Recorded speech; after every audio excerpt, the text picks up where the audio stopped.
Okay. We're good to go. All right. I will call the Tuesday, April 6, 2021 Oxford City Council meeting to order. I may have a motion to approve the agenda. So So moved. Moved by Councilor Southard, second by Vice Mayor Snavely. Ms. Eaton, will you call the roll to approve the agenda, please? Mr. Bracken, Yes. Mr. Ellerby, Yes. Mr. Prithridge, Yes. Ms. Ragu, Yes. Mr. Snavely, Yes. Ms. Southard, Yes. Mayor Smith. Yes. All right, we are going to start tonight in public participation. Mayor Smith, Yes, we need to announce that we've just exited executive session. correct. So I can read it if you want. Or I can read it. Okay. Okay, we've just had an executive session pursuant to section 121.22G1 of the Ohio Revised Code for the purpose of discussing appointment, employment, dismissal, discipline, promotion, demotion, or compensation of public employees or officials. All right.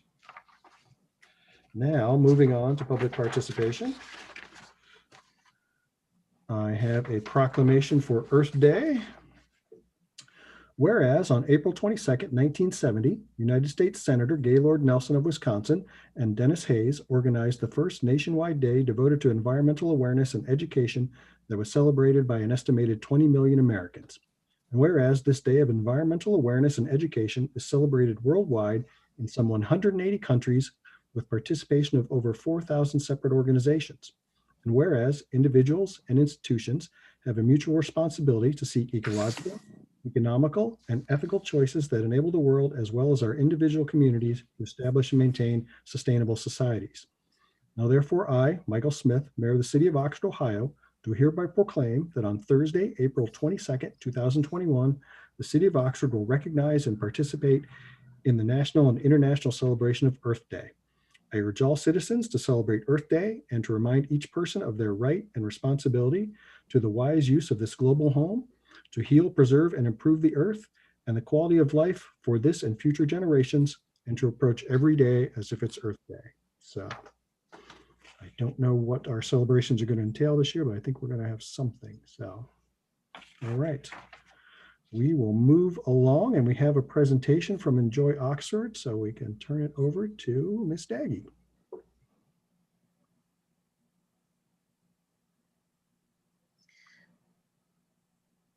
Good evening, everybody.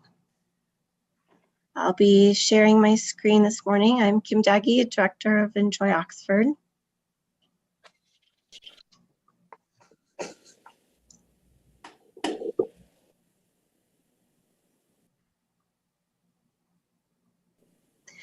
And I just wanted to take a few moments of your time to discuss our 2020 year in review, kind of the overarching of how our 2020 went, and then a little bit as things changed quarter by quarter.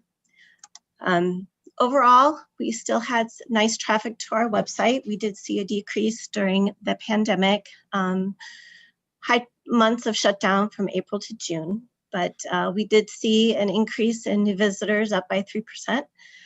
We had a 6% increase in organic search, as well as a 5% increase in our 18 to 24-year-olds, as well as a 3% increase in our 65 and above. And then as far as our content and our popular pages, the top 7 tend to stay about the same, but we did see traffic from Oxford Nightlights making the top 10, as well as our brand new COVID-19 blog and shopping. So that was good to see. And then for our newsletter, we never missed a month. We have over 4,500 contacts, and they're engaged. We had 54% either regularly open or open what we send out, as well as a high above industry average for the open rate and click rate. And then as far as our visitor guide, which we shared with you a year ago, we weren't able to distribute those widely. The hotels and things like that weren't able to keep literature in the room, so we do have them available. We plan to update the 2021 version and have it on PDF form available for download. And then as far as our first quarter, it started out great. You know, we launched Conquer Cabin Fever. We put some new features in our guide with Miamia and also a preview of the Black History Tour. We had our full concert series planned. We had lofty goals with Wi-Fi in the park, as well as the Black History Tour launch and a new marketing strategy. And then COVID hit. So under our second quarter, we developed a new plan. Tourism pretty much stopped. And overall, our budget, we landed about 47% of where we were projected with bed tax. People were not staying in hotels. We did stay at home for the stay-at-home orders, and we are doing a hybrid plan with being in the office as well as working remotely. And we also chose to do cancellations on our calendar and events on a short-term basis, 4 to 6 weeks out, just to make sure if things were to alter, it would be less confusing for those accessing our information. And then so we decided, what can we do? We had to brainstorm and regroup. What was most to the forefront was keeping our community safe. So we did launch the COVID blog. Anyone coming to our area might not know what mandates we had in place and what was open. So we wanted to be a resource of that information.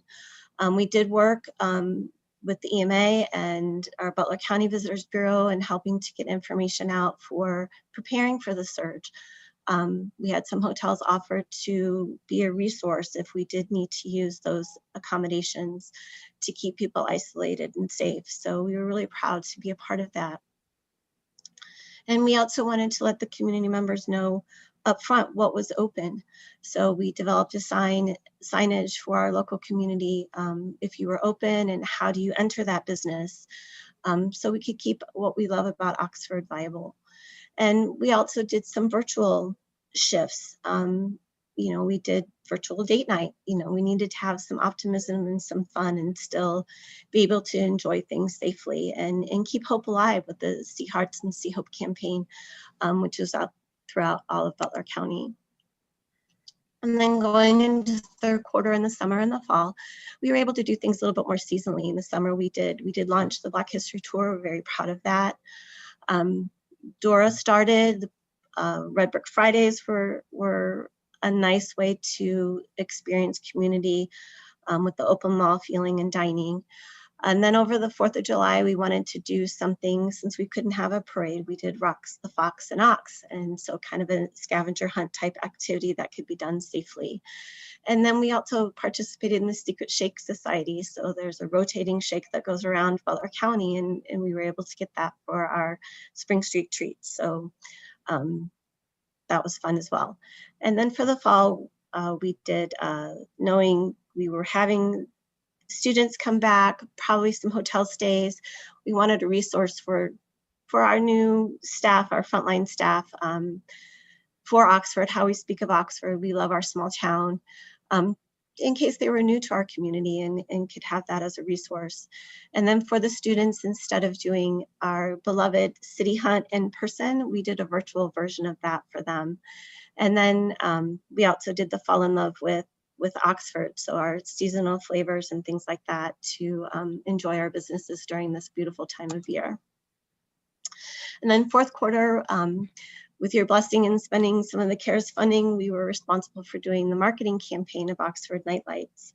And as you can see, we kind of did a multi-tier campaign for that. In print, we did the passport to kind of get people down from the Oxford Community Arts Center all the way down High Street, enjoying the lights and the installations that were done throughout. And then we did a fold-out map guide, which included our first piece of literature with a mask, and also included the QR code so people could access information very quickly as it was changing and being updated.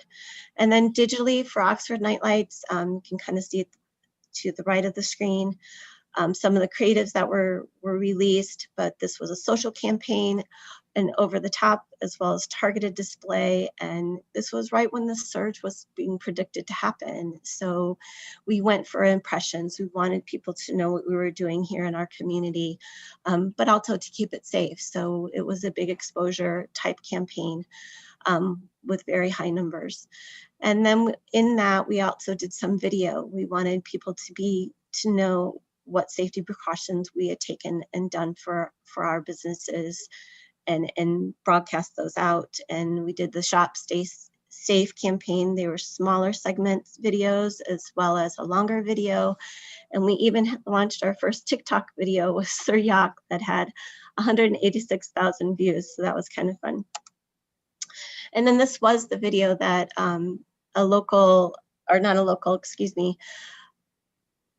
that we did that actually picked it out and critiqued it. And they basically said one word that we did right was our sense of community. And if you haven't seen it, this is up on our YouTube, but it was done very well with the Oxford Nightlights, and we were very glad to be noticed. So that was nice. And then this is my version of the PPP. We did have to pivot a lot this year. We had a travel writer that came out right as we were going into shutdown, and she wrote a beautiful article, but we couldn't release it. And it was released last month, and she did let us preview it. We updated some things that had changed. So that was very exciting and new for us. Our uptown concerts and virtual date nights, we had to do all that virtually. And then we didn't have Portia, but we changed it up and did Wheel-In Weekends, a smaller community of people. If they wanted to come, how you could do that and stay in town and still have the sense of community with your other Portia enthusiasts. And then we did a lot with strengthening of our partnerships, our local travel association through the state, and also with our county, you all at the city, the university, and our business community. We worked all very well together, and we're very proud to be a part of that. And we feel we did persevere. We continued to launch some of our lofty goals with the Black History Tour. It has been picked up by the AAA magazine. It's going to be launched at the National Civil Rights Conference. That was rescheduled from 2020 to this year in 21. And we also had a recent African-American preacher request 40 copies so he can distribute it to some of his peers throughout the county. So that's really exciting. And to know that our industry took notice in some of the marketing materials that we had done and what we had done well. So that was really exciting for us when we weren't interacting face-to-face with visitors in some of the events that we have done. So what's next? I wanted to let you know that we will be having a change in staff. Taylor Meredith, our communications manager, will be launching her wings. So if you haven't had a chance to thank her, she's the motivation behind that Black History Tour, and we'll miss her greatly. She's left her mark and we're very proud of her, but if you do have a chance to reach out to her, I'm sure she'd love to hear from you. Recovery is on the horizon. We know third quarter travel sentiment, everything is optimistic and looking up, but safety still has to come first. And so we'll continue to keep our COVID materials up to date and accessible for those who are looking to come into our community. And when you're ready, we have a plan for music, for some events, and when we're ready to do those, we do have that in the works to implement with your blessing when we're able to do that. And we're looking forward to the return of students in the fall and keeping that optimism going. And just thank you tonight. This is us, this is what we love to do, and we couldn't do it without your support. So thank you very much for being there and keeping our community safe and supporting what we do. All right. Thanks a whole lot. Absolutely. Let me get the screen back so I can see if anybody has any questions. I see Councilor Prithridge. So I just, it's more of a comment, which is, you know, the work that you do, which is targeted at visitors. And this was obviously a really tough year for that, but we did have people come into town and I think this really helped.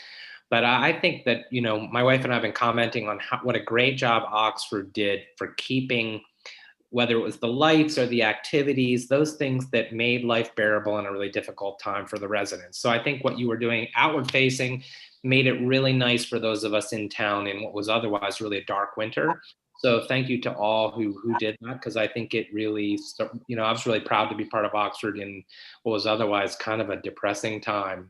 So So thank you for all your hard work. Thank you, Counselor. Councilor Southard. Yeah, I think sometimes we don't realize how good things are, and I appreciate your work and the optimism that you are showing.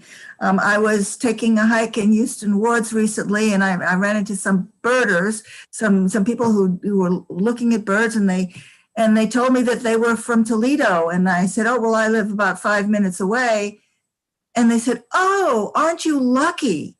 And I'm like, oh wow, yeah, I guess we're lucky. So, I mean, I think, we do have incredible resources here. Life has been good despite the pandemic. And I just want to congratulate you on keeping an optimistic perspective and encouraging visitors. And, the end of that conversation was, where can we have dinner? And I pointed them to a few places uptown. So they had heard, so this is all good for us when people come to Oxford and participate in the good things that we already enjoy every day. So thank you.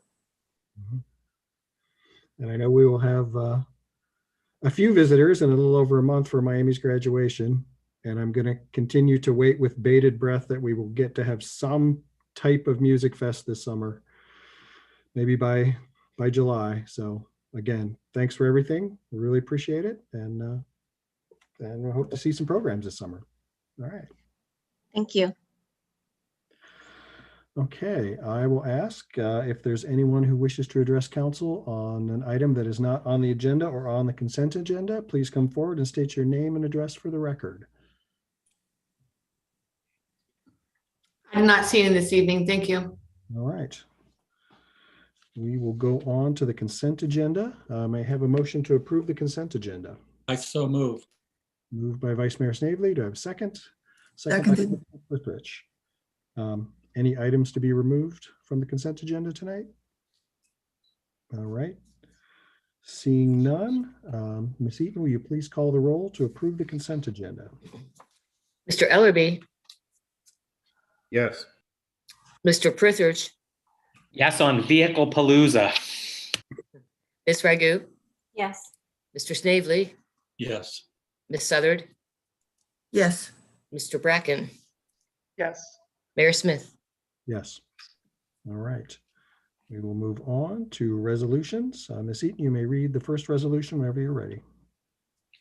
A resolution accepting the insurance bid of Insurance Specialist Group Incorporated, doing business as Love Insurance Partners for the city's property and casualty insurance coverage for 2021. May I have a motion to adopt? So moved. Second. Councilor Southard, second by Councilor Prithridge. And I'll turn this over to Mr. Newland. Yes, thank you. This is our annual property and casualty renewal. And for this year, it comes in at $168,396. And that's about a $5,116 decrease from last year's cost.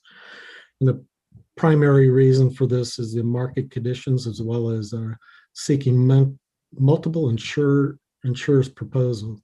Insurance premiums will be paid on a semi-annual basis. Tokyo Marine HCC Public Risk Ohio will be their carrier once again this year. They've been our carrier since our April 1st, 2009 policy year. And Love requested quotes from 8 different markets for this renewal season. It came down to 3 carriers getting close to formally submitting a bid. One didn't follow through due to the city's number of vehicles and their incorrect assumption that the city's population is larger than it actually is. They added the student population to approximately 25,000, taking it to over 45,000. And that sort of tells that this company really didn't understand we were a college town and probably weren't as serious in bidding anyway. And then Travelers, who we had previously to HCC, did submit a proposal, but they didn't include some of the items that were currently insured upon. And so Patrick at Love Insurance reached out to them and tried to get those items added back in.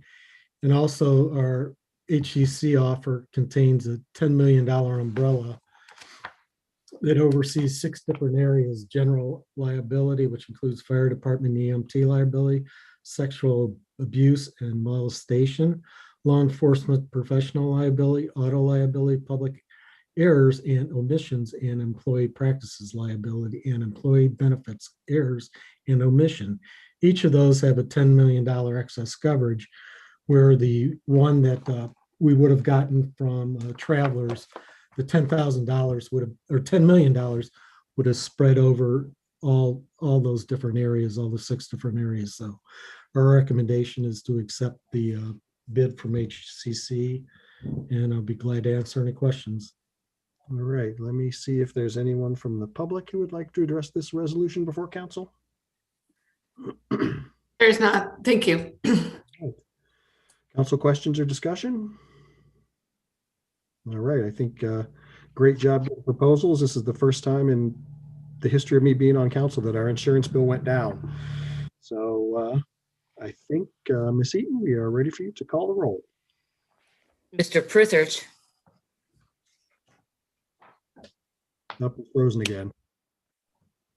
Yes. Gotcha. Ms. Ragu, Yes. Mr. Snavely, Yes. Ms. Southard, Yes. Mr. Bracken, Yes. Mr. Ellerby, Yes. Mayor Smith. Yes. That resolution is adopted. We will move on to the second resolution. Ms. Eaton, you may read it whenever you're ready. A resolution accepting the bid of Alita Construction Incorporated for the construction and replacement of designated curb, gutter, and sidewalk per project specifications at a cost of $145,356.20 plus a contingency in the amount of $4,643.80 for a total cost not to exceed $150,000. Move adoption. Second. Seconded. Second by Councilor Southard. All right, I will turn that over to Mr. Dreisbach. Thank you, Mayor Smith. Good evening, everyone. This is the second of 4 pieces of legislation required for our annual special assessment program. This assists property owners that have not completed curb, gutter, and sidewalk improvements, allowing the city to do those under one contract, and then assessing those costs at the end of the year. So council has already approved a resolution of necessity for the project. And this is the second phase, which is bidding the project out and awarding a contract to a contractor to do the work. We only had 2 submittals this year. Typically, we'll get 5 or 6 bidders responding to our advertisement. And when we checked with them, a couple were already extraordinarily busy in other cities, and a couple are not able to get quality help and were afraid to bid and not be able to meet our deadline. So we've worked with R.E. Miller and Adlita several times in the past. They're both quality companies, and we would have been pleased with either one of those. Adlita has submitted the lowest bid at $145,356.20. Their work is of very good quality, and we're pleased to recommend them. Be glad to answer any questions. All right, let me see if there's anyone from the public who would like to address this resolution before council. There is not. Thank you. All right, council discussion, questions?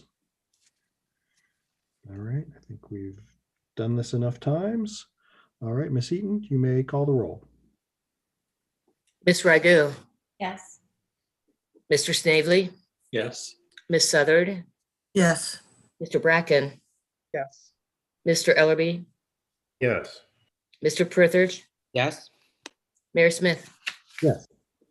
That resolution is adopted. We'll move on to our third resolution. Ms. Eaton, you may read it whenever you're ready.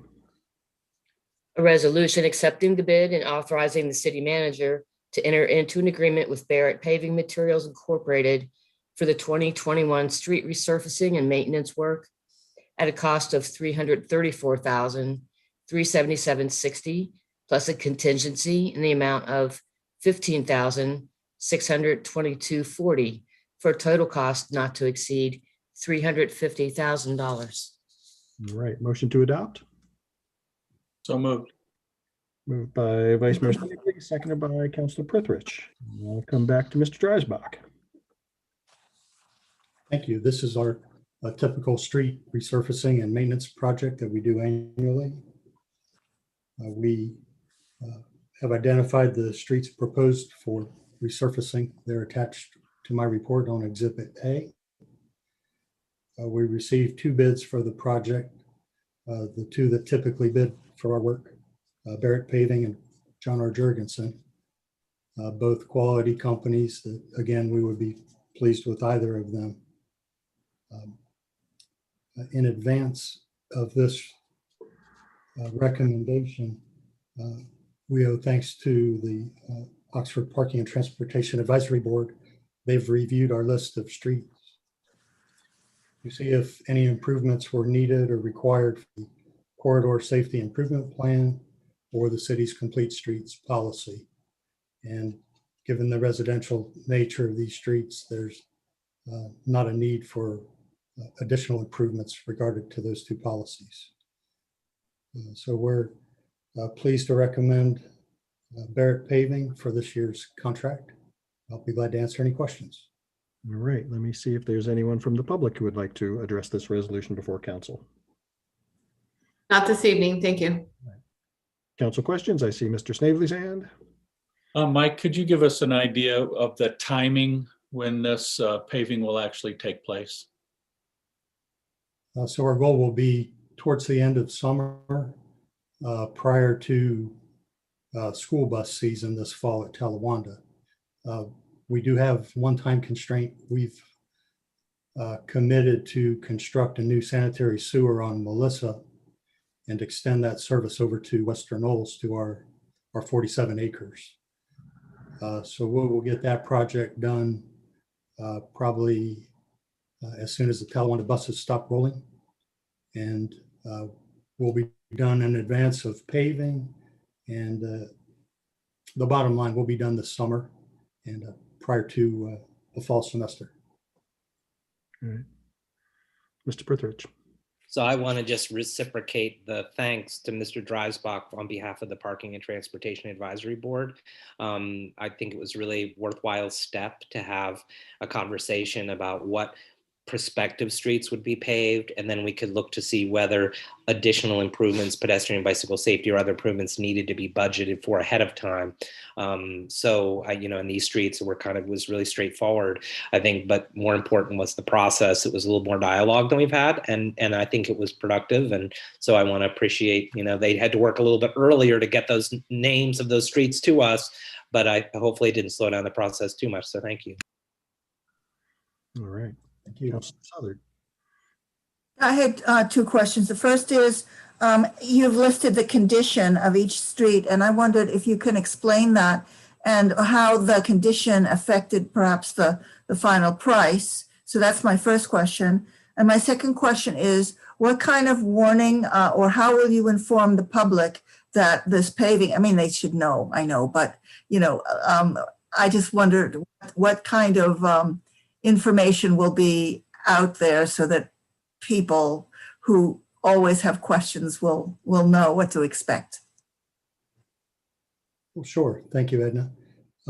As to your first question, the rating factor, every year we drive every street, the city engineer and the streets and maintenance manager assess our streets and we rank them.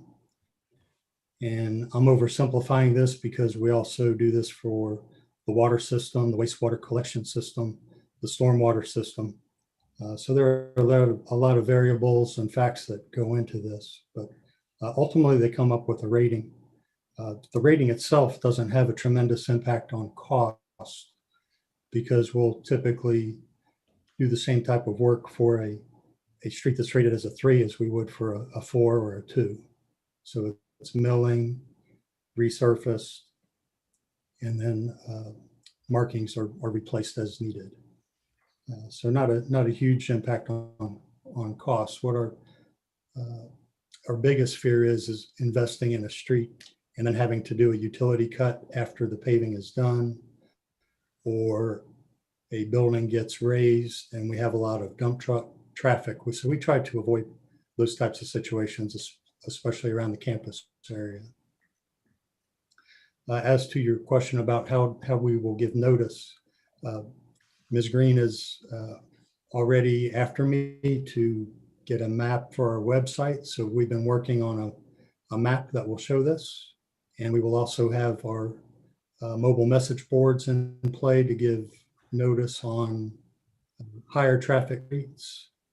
And other than that, I would say the newspaper, but that's not so reliable anymore. So mainly through our website, and of course the contractor will be required to have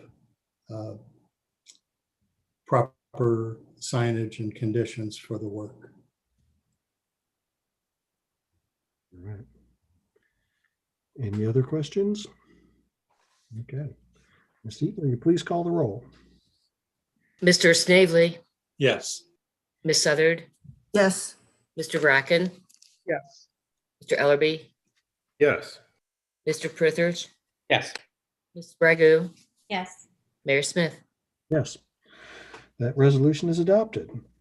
We will move on to our fourth resolution. Ms. Eaton, you may read it whenever you're ready. A resolution accepting the bid and authorizing the city manager to enter into a contract with W.G. Stang LLC for the installation of handicap ramps with tactile dome mats as set forth on Exhibit A at a cost of $87,750 plus a contingency in the amount of $20,922 for a total cost not to exceed $108,672. Move adoption. Second? Seconded. Second by Counselor Southard. All right, we will come back to Mr. Dreisbach another time. Thank you. Our 2021 capital budget includes $108,617 for the replacement of our installation of handicap ramps and associated curb and sidewalk. All of these are federal dollars, and they will allow for the replacement of approximately 830 feet of curb, almost 4,000 square feet of sidewalk, and the installation of 39 tactile dome mats for the vision impaired. We bid the project and had 3 responses. W.G. Stang was the lowest at $87,750. Again, we've worked with Stang in the past. They do fine work, and we're happy to recommend them for this contract. You might note we have a higher than usual request for contingency, and that is solely to use all of the federal funds. There's no local funds involved with this, so we will try to maximize our appropriation and get as much work done as possible. I'll be glad to answer any questions. All right, let me see if there's anyone from the public who would like to address this resolution before council. There is not. Thank you. All right, council discussion. Mr. Prithridge. Just real quick, thank you. I've been noticing the pavement markings that where you guys are looking to do this at Locust and West High, and it's a lot more than just pavement dome. You're going to basically make that intersection really a full 4-way crosswalk. That west side of Locust gets a lot of pedestrian traffic, and the infrastructure is not great. So I see this is going to be a lot better for people. So I appreciate that a lot. Yeah, I will second that. When I saw that intersection was on the list, I was very happy. And I just like to remind the public that we don't just put the handicap ramps and things in because we're trying to be nice. This was a federal mandate from quite a while back to bring our sidewalks up to comply with the Americans with Disabilities Act, or the ADA. So that's a lot of what drives us. And I think we're well over halfway through doing our intersections. So That was my question. How much more is there? Well, how many more years are we going to be doing this, or are we close to the end of it? I do have some good news in that regard. we've gotten a little bit extra funding the last couple of years that we did not anticipate. If this pace of funding continues, we could possibly be done in as early as 2 years. In fact, I think I have a chart I can show.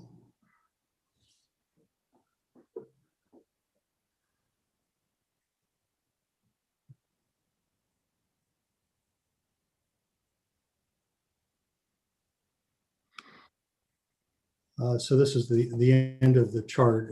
It shows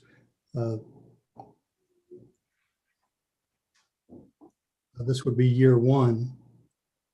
If nothing changes on here, we estimate our costs next year, assuming council approval, would be about $112,000. And then we would go to year two, and the cost would be approximately $130,000. This area in gray is obligation from Miami University, so we're not including those. So by today's numbers, we have a projection of 241,000 required to finish throughout the city. And if we can get 110,000 or so each year from the feds, that will only leave about a $20,000 shortfall to finish the project in its entirety. So best case, 2 years, possibly 3. All right.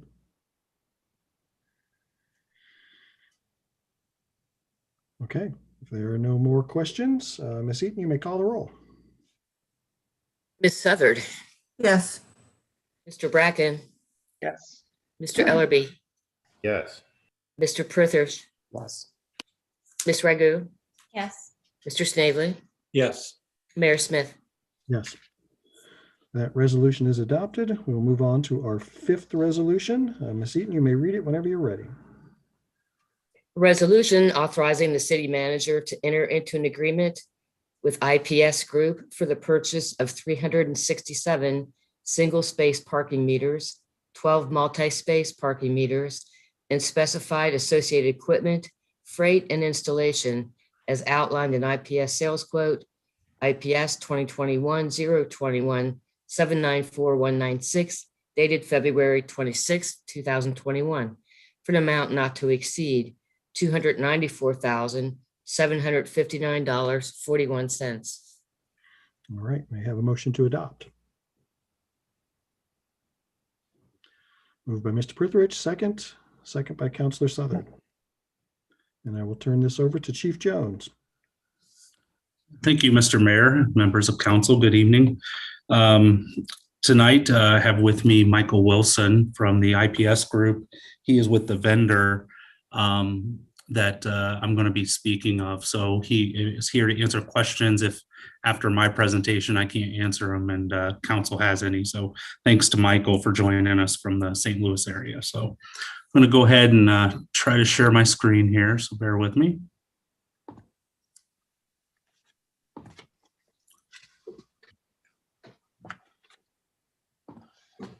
All right, hopefully everybody can see that.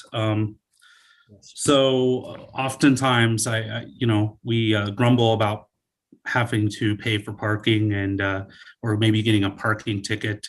And the research in this can be very tedious, but I think it's a very important public resource that the police division is tasked to manage. So I may not be the best person to present this to you tonight, but I am here and I will do my best.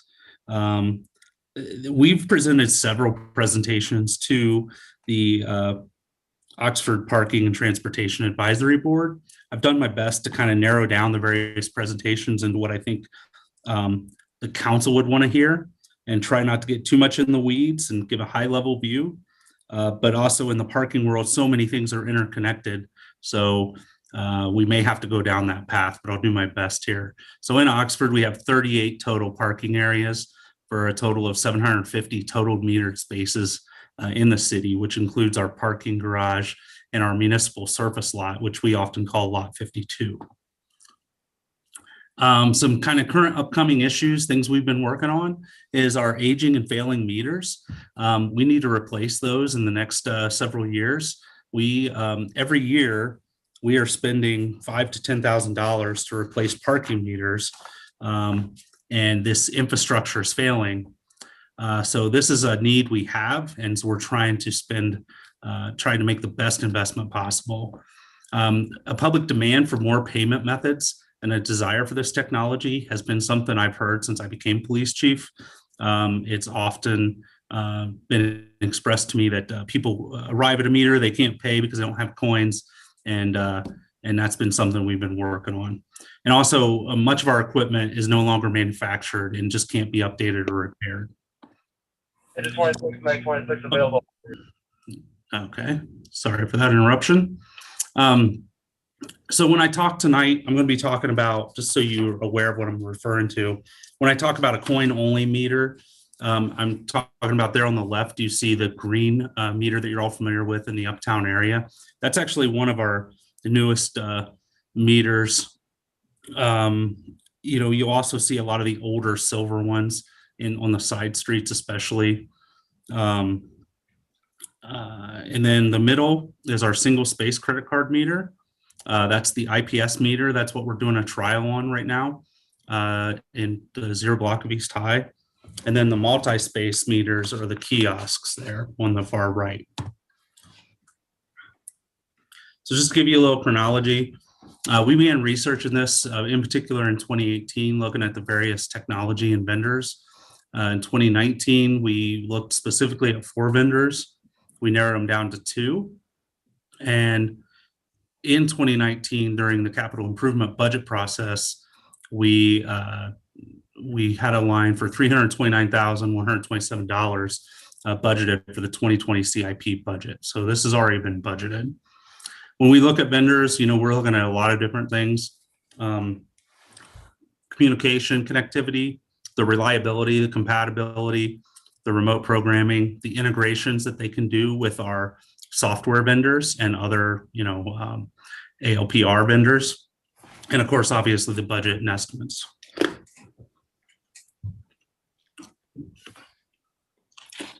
I included this slide just to kind of show you the scale of what our original project was and what we were originally thinking.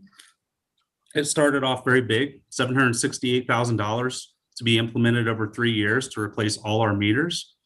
So just keep that in mind as we talk about this. That's not what we're proposing now. We did the trial in December of 2019. We installed 27 trial meters in the 0 block of East High, and the actual trial began in January of 2020. At the same time, we did 2 multi-space meters that were installed over in lot 52. And we were excited to get that trial and to get this project done in 2020, but then COVID happened. So as you know, capital spending stopped. We didn't budget for any more capital spending in the parking area for 2021. We did, however, encumber that $329,000, so we carried over to 2021 to scale down our project and move forward with something. We then also began working on a Park Mobile integration. So this is a contactless payment option, a pay by phone app, and that's something people have asked for and something we wanted to do, but it also came at a time of COVID where that helped us. We moved forward with parking occupancy studies in October of 2020. We presented all that raw data to the Oxford Parking and Transportation Advisory Board. And then we presented different plans to OPTAB as far as what hardware we should purchase and what our trial results were. And we made recommendations, and then we asked for feedback from them, and they actually made some decisions for us, and that was very helpful in using that group to bounce ideas off of. We have purchased the 4 multi-space meters that are now installed in lot 52 in the parking garage based on that trial. Council approved that in the fall of 2020, and we just recently got the multi-space meters installed. So as I said, we scaled this project down. What we're recommending now is to purchase 367 single space credit card meters and 12 multi-space meters or kiosks. We're seeing a cost savings by using single space meters with our current and existing meter housings, which we're not purchasing the sensors from IPS because we'd have to replace the housings. Sensors adds another element of technology to it, but we're wanting to move forward with this at this point. And then we're going to leave the remaining coin operated meters in place in the low occupancy areas. And what our plan would be is to use the nicer meters that we replace and move them around and get rid of our old stock of meters. So OpTab's recommendation, they supported this plan that we're presenting to you tonight. And the reasons and factors that kind of came into their decision-making includes these factors: walkability and physical limitations that came into play with an area of deciding whether single space meters or kiosks, the business and economic considerations. The Chamber of Commerce sat on this board, and the industry has certainly changed uptown with carry out, delivery, DoorDash type of businesses. And so we have a lot more flexibility with these options. And then continuity with Miami University's hardware was very important. So Miami University has IPS technology on their campus. And so that was important to OpTab. And then, of course, obviously, just the community feedback for the more payment options, but their desire to also keep coin option at all metered spaces. That was very important. We could have done away with coins in some places, but they wanted us to keep those coin options. So this area, the area in yellow that you see, would be our coin only meter area. These are areas that just are not used very much. They would be overflow parking areas near, say, McCullough Hyde Hospital, over in the 100 block of West Walnut, which is mostly city employees who park there, and then Saturday becomes an overflow. So not upgrading those meters at this time and just replacing them with a newer coin meter that we move off of High Street. In placing the new single space credit card meters, our recommendation is in the green and also the blue area. The blue area was an undecided area. I just didn't update the map that OpTab helped us decide on. But those will be the single space smart meters that allow customers to use whether they want to use a coin, a credit card, or Park Mobile Pay app. And then the pink areas are where we'll have multi-space meters or kiosks. So those are parking garage and lot 52 where they currently are, and then 12 more kiosks all along the 300 to 800 blocks of South Campus Avenue. So in those areas, people will have to walk to the nearest kiosk that they find. But kiosks also save us money in some ways. So aspects of smart technology, again, the flexibility, it allows us to make changes to remotely push out the messaging, to change all the meter displays, and even make changes to rates and days and free parking and things like that. I think what this is going to allow us to do is a lot of what the discussion centered around is short-term meters, business permit, giving codes to businesses for their carry out and delivery platforms to incentivize employees parking in other areas other than High Street to get that occupancy down. Obviously, to satisfy community demand for various options to pay. Our hope is that we prevent citations. Nobody likes getting citations, but we collect that user fee up front instead. We give more options. And then, of course, the software, the IPS software gives a lot of valuable feedback to us, whether that's just detailed reports or letting us know that meters, there's a problem with the meter. So we expect to realize those benefits. Obviously, new technology comes with a higher cost, and these things are not, it's like newer cars. There's a lot more moving parts. So, but the costs include data and connectivity fees. So there's a upfront cost, monthly fee. And Michael could talk more about this, but IPS has one of the highest level of security and reliabilities in their Verizon modems that we're using, like to the Google or Amazon level. And that was very important to us in factoring this in. Credit card transaction fees. that's something, the way the IPS works is the city pays that 13 cents per transaction fee. And that's something we're willing to do for the convenience of literally not collecting coins. Coin collection by our parking staff is a very time-consuming task, but that'll help save staff time, and also with credit cards, you have a higher transaction rate. So, or I'm sorry, a higher cost of the transaction typically. This is just a summary of the IPS return on investment tool. And Michael could go into detail with this. This is actually an Excel sheet, but you just see it here as a screenshot for me. And basically, using very conservative numbers, we want to make sure that we get our money back on this investment. And so while it's not about revenue generation, we have to cover the cost of this technology. So he used very conservative numbers. These are numbers that we're currently seeing with our trial.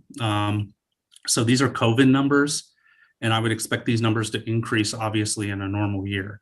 But when you look at 66 transactions per poll, that is, and then what the average transaction is, what you're seeing. Let's see if I can do this. So what you're seeing is, yes, there will be these costs, these monthly costs of fees and transaction fees, but this is the projected monthly revenue, again, a conservative one. The profit here, $21,341 per month, is what you would see in profit. And then if you include enforcement in that, which of course we do enforcement, you're looking at $27,732 per month. So this project would pay itself back in 11 months down here at the bottom using this tool. And then everything after that is revenue for the city. So obviously, like I said, I'll go into that a little bit. It's not about revenue generation, but certainly you have to cover the cost of doing business there. So with that, there will be two other policy things that come up with the ordinances that are on that are related to the smart meters. Our plan would be to do this over the summer. By placing the order now with IPS, we can get the actual meters in by the summer. And that's when we would want to see the changes in the smart meter rate. Well, actually, when they're installed, they become that becomes the rate. And then the extension of hours, which we'll talk about later. So I don't know. Michael, is there anything that I failed to touch on there? No, I think you did a wonderful job. And first off, thank you, Mayor Smith, and everybody for allowing me to participate. I've had the pleasure for numerous years working with Chief Jones and other members of his team there in Oxford. Wonderful people, and we've made a lot of progress. I think the thing I'd like to say about the ROI spreadsheet, as he touched on, we're talking about a payback of 10 months, but I think you saw in the blue highlighted area, we're looking at a 5-year profit, conservative profit of roughly $1.2, $1.3 million. Now, the important thing to understand about that is not revenue, that is actually profit. And although we baseline it off a 5-year term, I don't know if any of you saw in that spreadsheet where we talk about IPS meters lasting a lot longer than that. We have cities that have our meters that are 12, 13 years old, and they're still chugging away. But again, with technology changing the way it does, Chief Jones and I agreed, let's put this, payback and look at the profit over a smaller term. So that's why you see that number. But again, everybody, I think, is in agreement that that's a very healthy payback over 5 years for what we showed. The other thing that he didn't touch on that I always like to include is, and Chief Jones, if you want to pull that spreadsheet up, I think it'll probably be easier for people to kind of understand what I'm talking to when I reference it.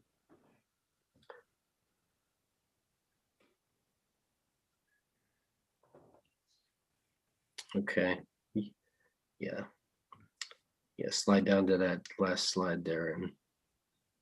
Okay, so if you look at that sample average volumes right in the middle, we baseline that off of 3 clients, like size, population wise, and certainly similar rates. And you see those volumes 102 transactions, 88 transactions, 72. What Chief Jones and I agreed to do is, okay, let's understand what those averages are, but let's take another 25% off of that.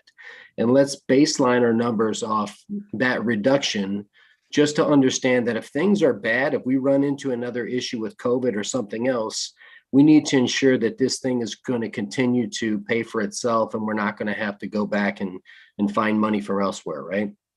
So I do want to make sure that everybody understands that. The second thing I'll mention is that I have used this in many cities. In fact, many of you are probably familiar with our meters. We have more than 300 cities across the United States use this today. And I have cities like Cincinnati and Dayton and Columbus and Athens and Newport, Kentucky, which is right across the river. We're about to launch Loveland, Ohio. So, these things are very familiar to people. When they see them, they're not intimidated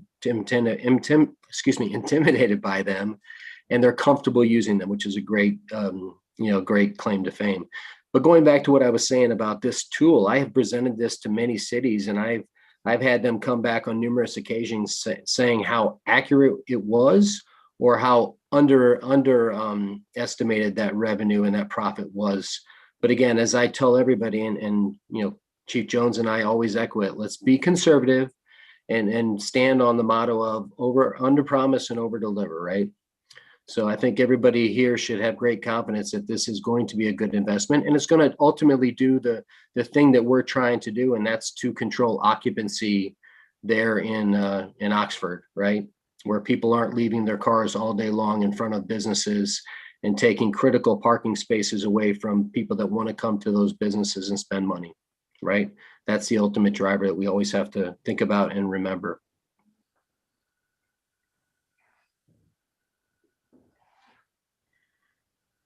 All right. Right. Go ahead, Mayor Smith. I was going to say that's all I have, but I'll answer questions. And I saved kind of some of those policy things for the ordinance discussion, but we can talk about them now if you want.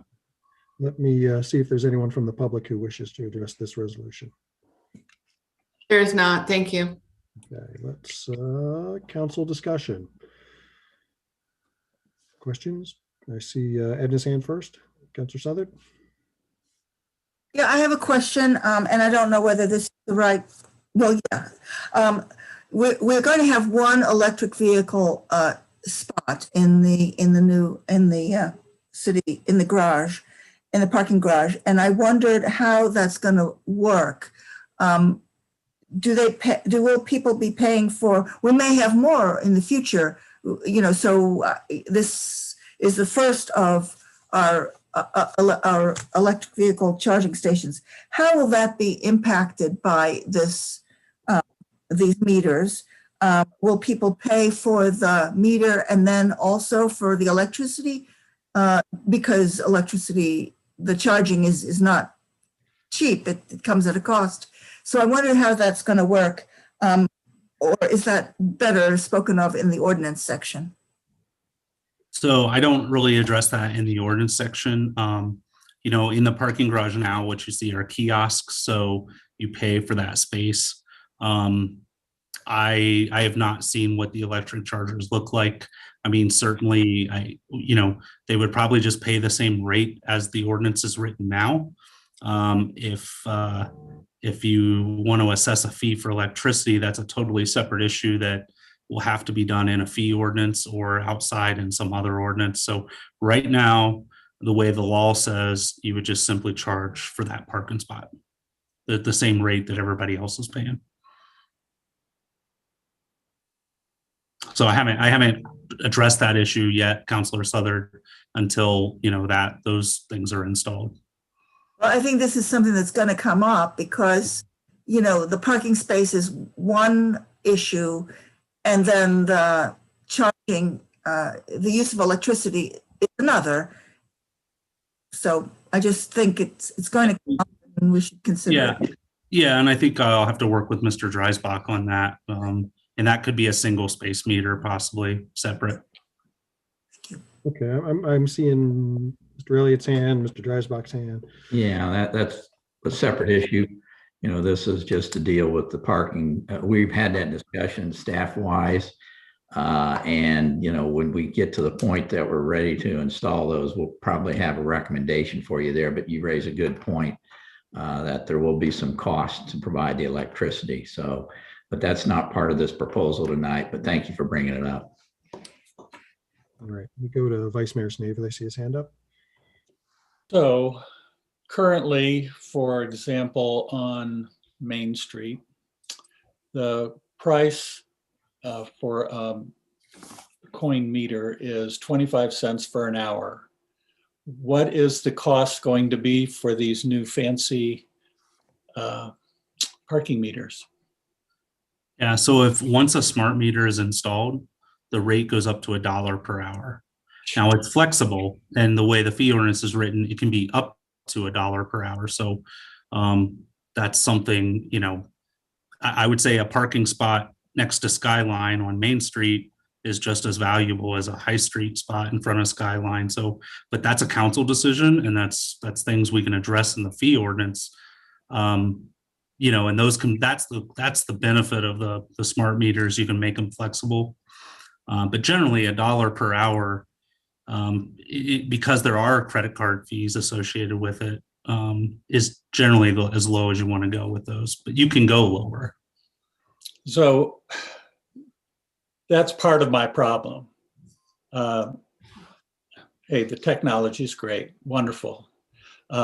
Michael was so positive about the profit that we were going to make, $1.3 million that we were going to make. And we're making that on the heads of the people in town, not all of whom are wealthy and think that nothing of throwing money into a meter. If we want to encourage people to be going uptown, I'm not sure why we would want to discourage them financially from doing so. I've heard a number of people over the years talk about, well, yeah, uptown is having a hard time, but I don't want to go up there. It's costly. I can go to Walmart and it won't cost me a thing. I can go to here or there, and it's, they have a parking lot and it's not going to cost anything. And I understand both sides of that argument. Over the summer and over the winter break, I just watched, and what I observed was that when the students were gone, especially,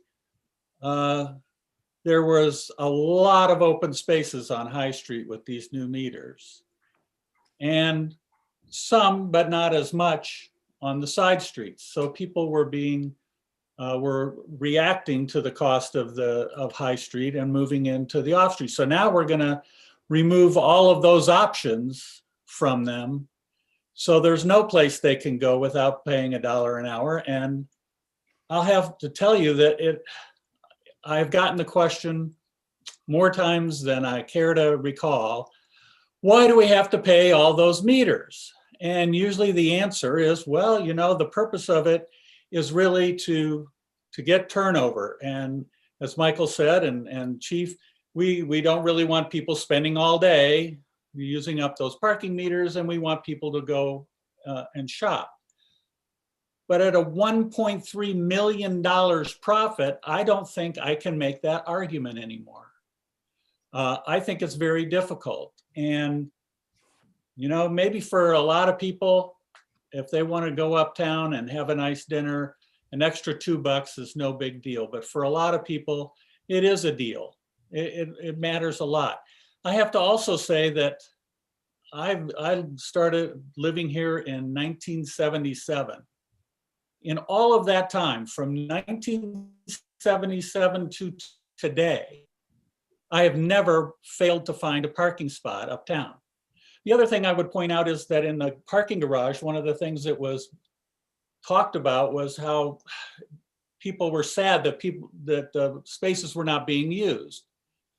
And if anything, we should be reducing the cost or keeping it low in the parking garage so people will be incentivized to use that. So I'm sorry that a lot of you I know are so excited about this technology and you think it's a great deal. I think it's bad PR for the city. I think it is bad for our citizens. And I'm okay with keeping them on High Street.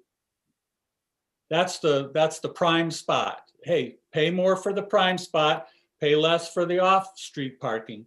But I'm not going to be a fan of increasing the side street parking by 4 times in order to get a $1.3 million profit. We're not a profit-making organization, so I'm not happy about it. Yeah, let me make a comment, Chief, if I could. So it's not about the profit. It's, All right, I'm sorry, you can't do that. oh, I'm sorry. Tell me what, The mayor oh, sorry will about that. recognize people. Yeah, You're, I apologize, Mayor Smith. All right, I'll let you go ahead and make a comment back on that. Yeah, I apologize. This is, I'm not real familiar with it. Anyway, what I was going to say, it's not about profit. Again, it's about managing occupancy. And the key thing to understand is it's very difficult to manage occupancy when you're either not charging money or you're charging a very low dollar amount, right? What we've seen over the entire realm of IPS and all the meters we have in various cities is when we're at $1 an hour, that's where you can affect change, right? Where people actually make a conscious choice whether to stay in the spot and pay more money or to vacate that spot, right? So I just want to make it clear, this is not about, making an ultimate dollar amount, but it's what you'll see as a result of using a number that's going to affect change. All right.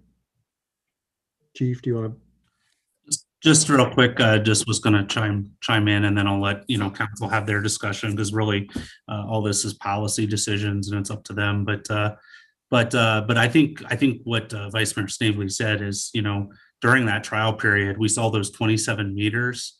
And I saw conscious decisions being made. I saw business owners moving off of High Street and parking right outside my window here on Poplar Street so they could pay a lesser rate.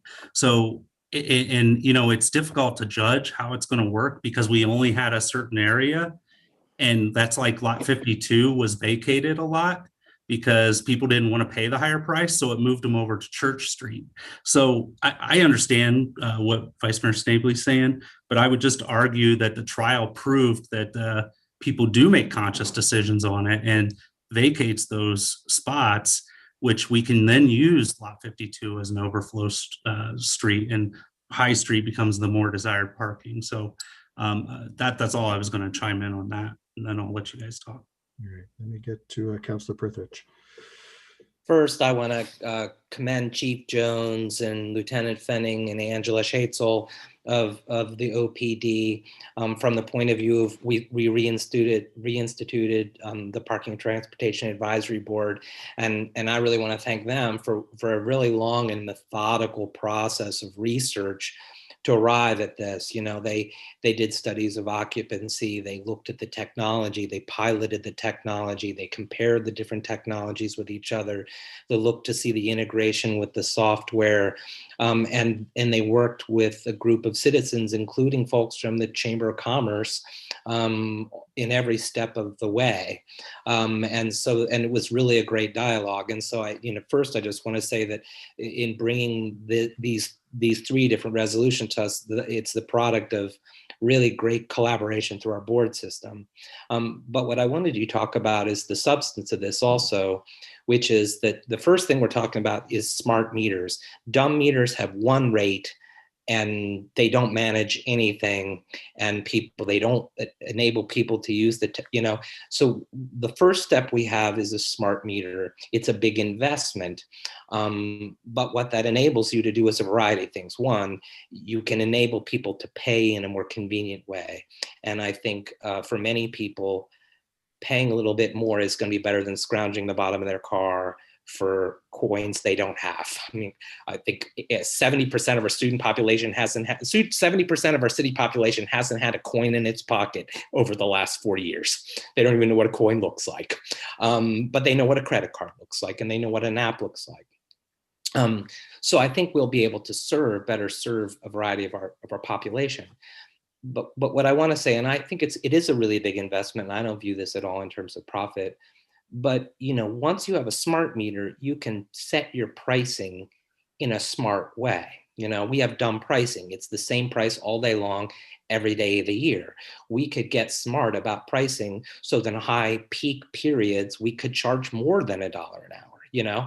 And if it all averaged out, you could charge less in other places in off periods. You know, we could be flexible in our meter rates. We could push out new meter rates in response to the demand.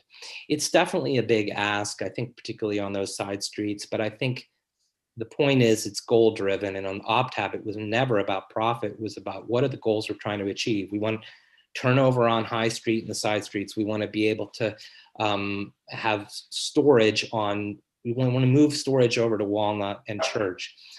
We've never, for example, the business community has been begging us for an ability to do something like a permit program where, you know, their employees could park. You know, this smart technology allows us to, for example, do permits for employees that could be at discounted rates. So I don't think this does lock us into a certain amount because the credit card transaction requires a minimum threshold. And if we want to do credit cards, that's what the minimum threshold is. However, I don't think it necessarily locks us into a single meter rate. I think we can think creatively now. And the last thing I'd say is I want to incentivize people to come uptown, but I'm not sure according to our council goals, we want to make it cheap and easy for them to drive their vehicles and park them. Like, I think that we want people to think twice about driving. Again, 75% of our population may be driving when they could be walking from 4 or 5 blocks away. I think we can use the pricing of parking to achieve our transportation sustainability goals. We can help our businesses. Absent the technology, our hands are behind our back in terms of the ability to respond. So on substance and style, you know, I think that what the chief brings to us is a very well considered proposal. It's a big ask, but it's a change for us, but I think it's a good one. Vice Mayor Snavely? You're still on mute, Bill. Sorry. David makes the point that, you know, some people might just walk up 4 blocks instead of having to drive up, and that's wonderful. But not everybody in town lives 4 blocks from uptown. Most of them do not. And a lot of people, David rides his bike. I try to ride my bike. Not everybody in town can or wants to or is able to ride their bike. And so they need to drive uptown. And so what we're doing is incentivizing them to find someplace else to go rather than uptown. He says a couple of times, well, the goal was never profit. The goal was never profit. I appreciate that, and I believe that. However, if we're making $1.3 million, then maybe, just maybe, we could reduce it below, you know, say that this is the ideal threshold is $1 an hour, and yet we're making $1.3 million. So it seems to me we could have a lot lower number. Hey, it's going to be paid back in 10 months. I'm willing for it to be paid back in 3 years. I don't need it to be in 10 months. And I think we should be considerate to the public. This is going to be, I think, a disaster for public relations. Hey, you're right. A lot of students don't have coins. But you know what? Most of the people who live here year round do have coins. And if they don't have coins, we're going to have spaces for them. So I'm not against having smart meters, but I don't know that they have to be everywhere.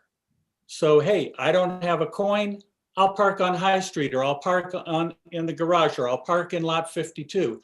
But we don't have to do every street so that people are now faced with, well, hell, wherever I go, I'm going to have to pay $1 an hour. I'm not even going to go up there.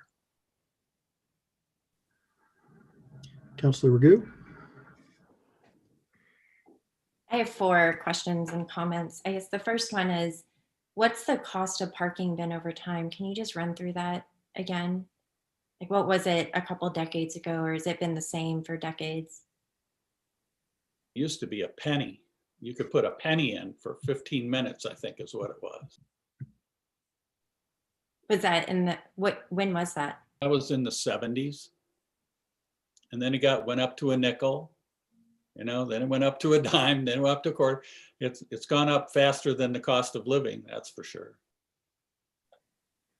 Okay. And then I was just looking up, because I guess my kind of gut reaction whenever I see the price tag is, man, what would I want $300,000 for more than parking meters?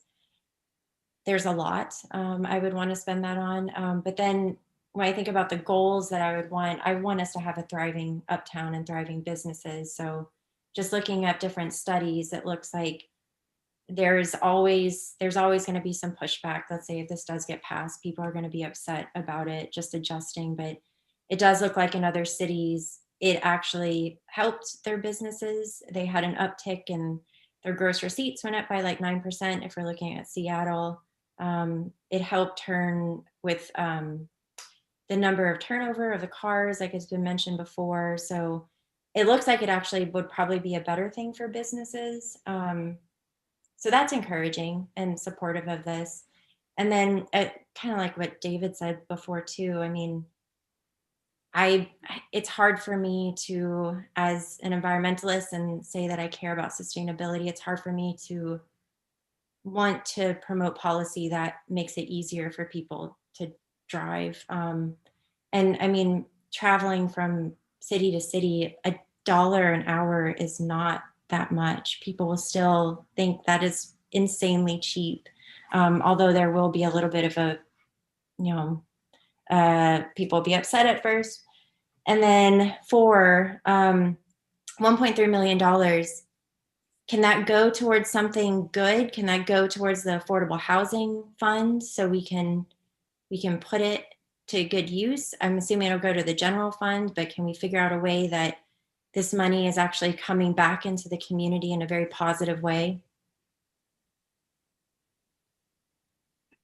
Mr. Elliott, do you want to take any of those? Yeah, the last one, a lot of good points that have been made.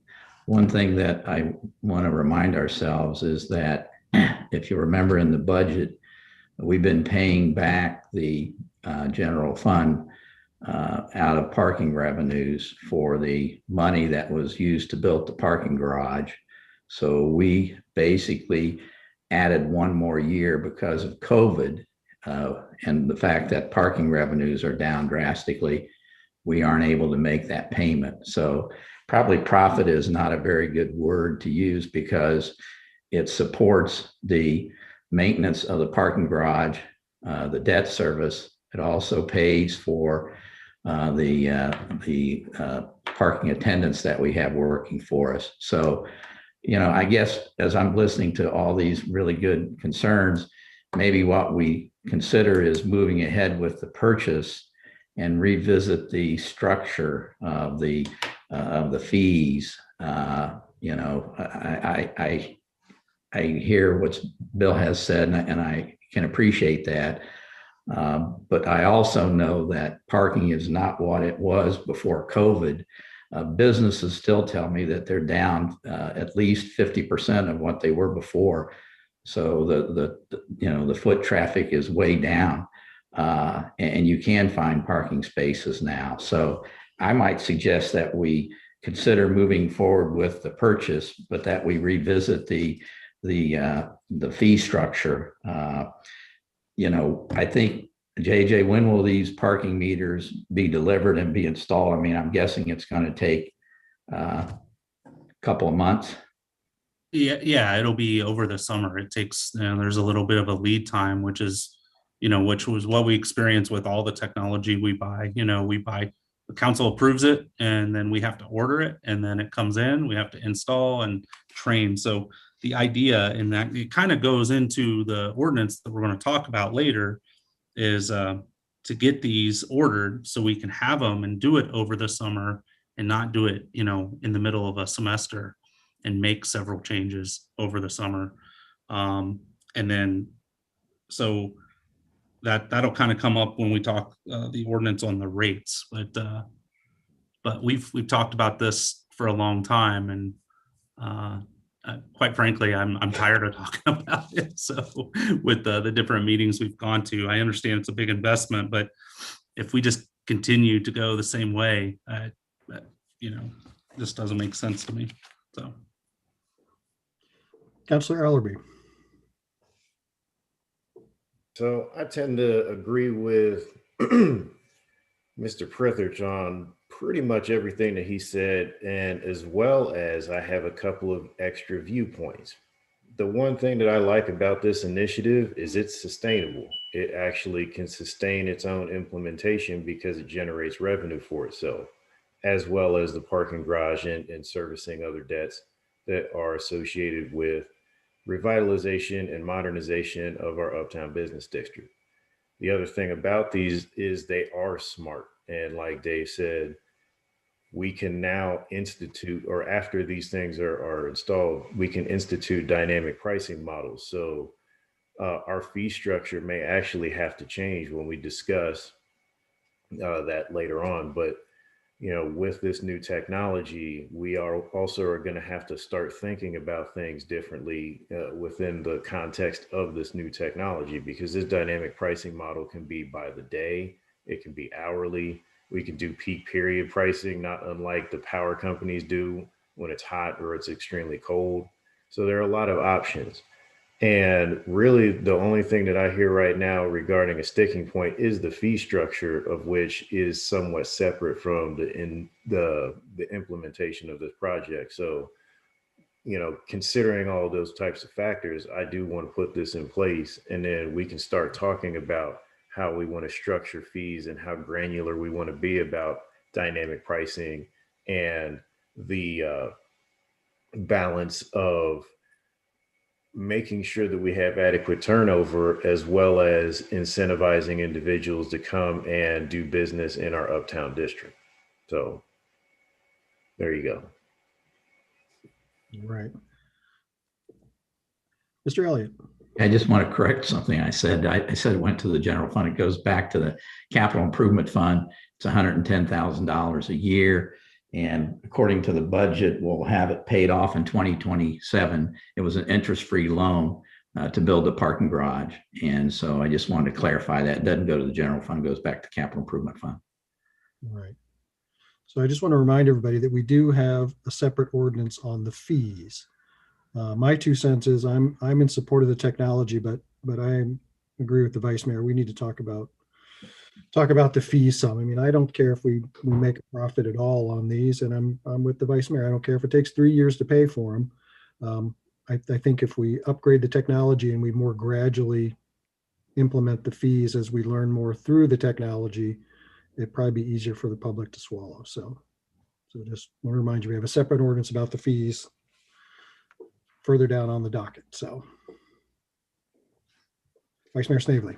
So I've never had a problem with the technology, and I'll be glad to vote for this resolution, but I'm not going to be happy with the high rates and it going up 4 times and us having money, so much money that we have to think about where do we want to spend it as a result of the revenue that we get off of them. So I like Glenn's comments. I agree that if we did smart pricing and if we thought about where we wanted to incentivize people to park, then it would be a good plan. If we're just going to charge $1 an hour everywhere in town, then I think, we said, well, business is down. There's spaces on High Street now. So increasing the cost by 4 times doesn't seem like a smart move. So I agree with the mayor. I think Glenn made good points. That's how I feel about it. Any other questions or discussion? Wait, Mr. Elliott. Let me just make one last point, because I didn't answer Chantel's other question, and that was, could we use this money for other projects or something? And I think you could, but typically when you have a user fee, it's basically structured so that the revenues cover your expenditures. But if we all of a sudden stuck with saw that kind of money coming in, and we covered our parking employees and we covered the debt service and our maintenance and stuff, I believe you could. Joe, you can chime in if you feel differently from me.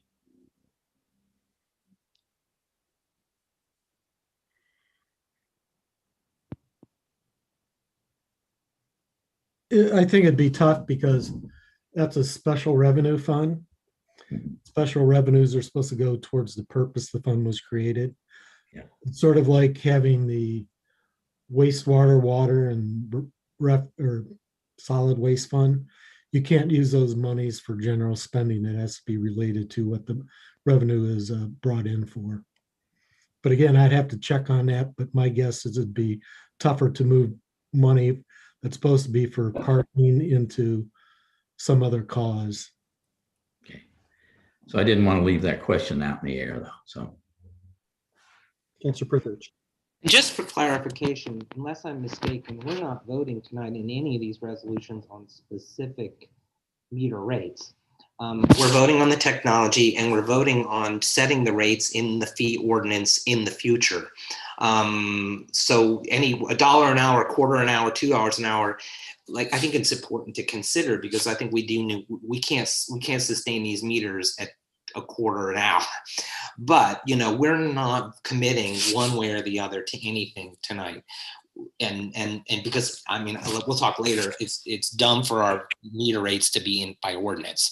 We're going to do that by fee ordinance, and as Glenn says, we can be smart about them and subtle about them, and that will be a conversation we can have in the future. But we can't have the conversation about dynamic rates with dying coin meters. So thank you. Bracken. Yeah, this was just a question for Joe. I was wondering if it could go back to other transportation costs, if not completely specific to parking.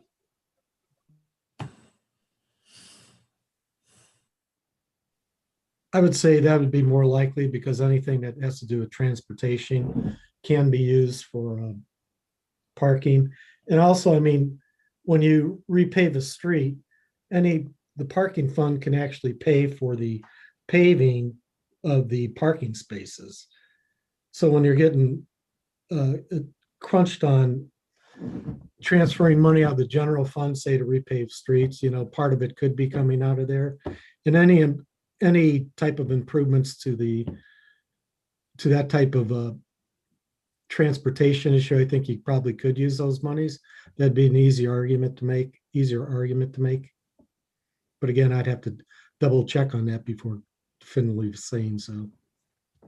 Thanks. I was just thinking about offsetting issues with other forms of transportation, for example, snow removal so people can walk instead of drive, things like that. But that's a more complicated expansion of this topic right now. Well, again, I mean, you do have to remove snow to get to the parking meters. I mean, people were, talking about that during the heavy snows we had this past winter. And also the difference between walkways, though, and the actual spots themselves. Yeah. All right. Councilor Southard. I think the existing meters are frustratingly old and need to be replaced. And I think it makes sense for us to get more subtle meters. I mean, how often have you put in $0.25 and it doesn't register, so you have to put in another $0.25, so you put in 50 cents instead of $0.25. I mean, we need new meters, and then we can be, as you've both all been saying, you can be more subtle in terms of what the fee structure is. I think it's true that people will be frustrated if they think that the city is making money from their parking fees, but that's a different matter. Right now, the hardware has to be replaced, and we need the new parking meters uptown. All right. There's no more discussion. Ms. Eaton, you may call the roll. Mr. Bracken, Yes. Mr. Ellerby, Yes. Mr. Prithridge, Yes. Ms. Ragu, Yes. Mr. Snavely, Yes. Ms. Southard, Yes. Mayor Smith. Yes.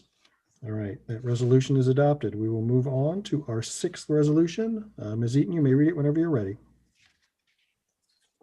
A resolution accepting the proposal and authorizing the city manager to enter into a professional services project agreement with Bayer and Becker Incorporated for updating the Oxford area trails route planning and cost estimations for the Northwestern Arc portion of the city at a cost of $42,662, plus a contingency in the amount of $6,399.30 for a total cost not to exceed $49,061.30.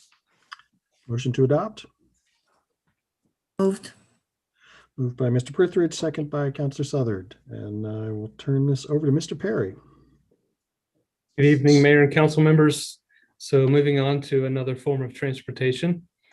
Just kind of as an update on the Oates Trail, Oxford area trail. There's been a lot of progress over the past few years, and so it's time to update what we've been calling a gap, or the Northwestern Arc, as our planner Zachary Moore kind of labeled it. We did a study in 2016 and 17, if you recall, which covered about 3/4 of the city.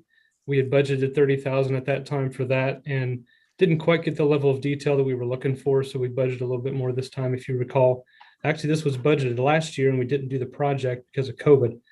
So this year we have been successful in getting the RFP out and getting a couple responses that came in close to budget. And they were very closely matched. Ultimately decided on the local team. This is a part of town on the northwest side of town where we'll be getting into some of the year-round residents access and transportation. So it'd be really important to have a qualified team. So we actually have a little bit more contingency in this for the planning and cost estimations, because we believe it could be possible that we'll get some easements voluntarily from property owners. We'll be doing route planning. This is not construction design, but it's route planning through private property and near private property. And so there may be need for easements. So having that flexibility would be helpful for us. So we recommend contracting with Bear-Becker and KZF. KZF was the firm that originally did the route plan before this project came into the city's hands back about 15 years ago. So with that, I'll turn it over for any questions. All right, let me ask if anyone from the public would like to address this resolution before council. There's not, thank you. All right. Council questions and discussion? Mr. Prithridge. Sam, do you know what accounts for the crazy difference between the alternate railroad crossing pricing between KZF Bear-Becker and Environmental Design Group? I was trying to understand what happened there, because they were both quite competitive bids, but that alternate was just like. Yeah, good question. So the Environmental Design Group and Bear-Becker were very different on their railroad crossing design. We had asked for an alternate for possibly doing an actual conceptual construction design for the crossing that would be near the city garage area back in that segment. Not related to the actual design we need done on the northwest side of town, but that's a similar project we're working on right now. And theirs was well over 300,000 and the other one was 75,000. So I think that actually related to, in the interview, we found out that had to do with the design costs that the railroad charges. And so I think one team had an understanding that cost could be a lot higher than the other. It's very unpredictable. So that number may have actually been lower in reality, but I think the bottom line was it was well over the budget that we had set aside. And so we would have to come back to council for more money. So I think the summary is the railroad is unpredictable, I think is the takeaway.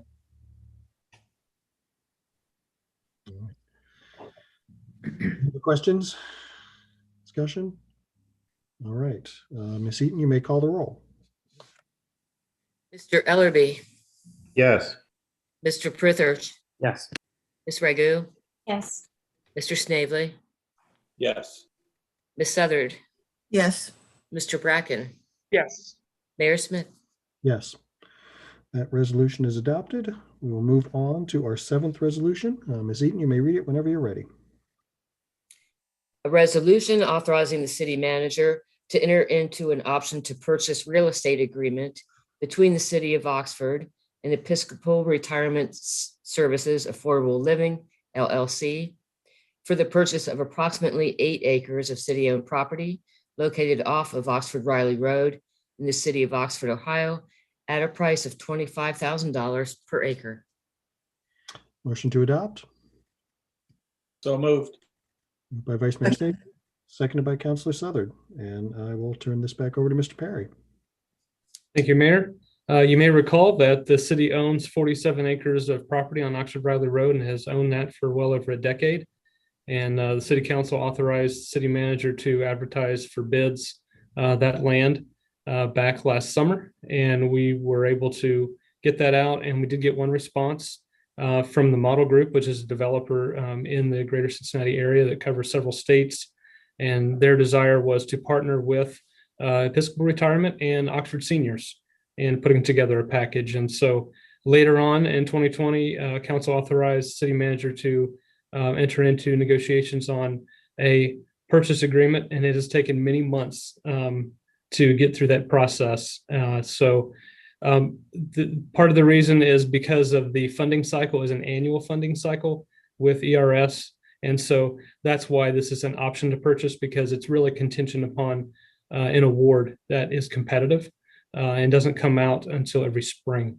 And so we've tried to write this in a way for the city manager to have some flexibility to possibly extend the option if it makes sense. So that's where it's at right now. It's at 25,000 an acre. Their desire is to have 8 acres to have around 50 units. They're probably aligning with Melissa Drive across the street from that area. So this is not a design. This is not, a final agreement of any kind on how the project would look. It's simply the agreement to sell the land if the funding becomes available to Episcopal Retirement.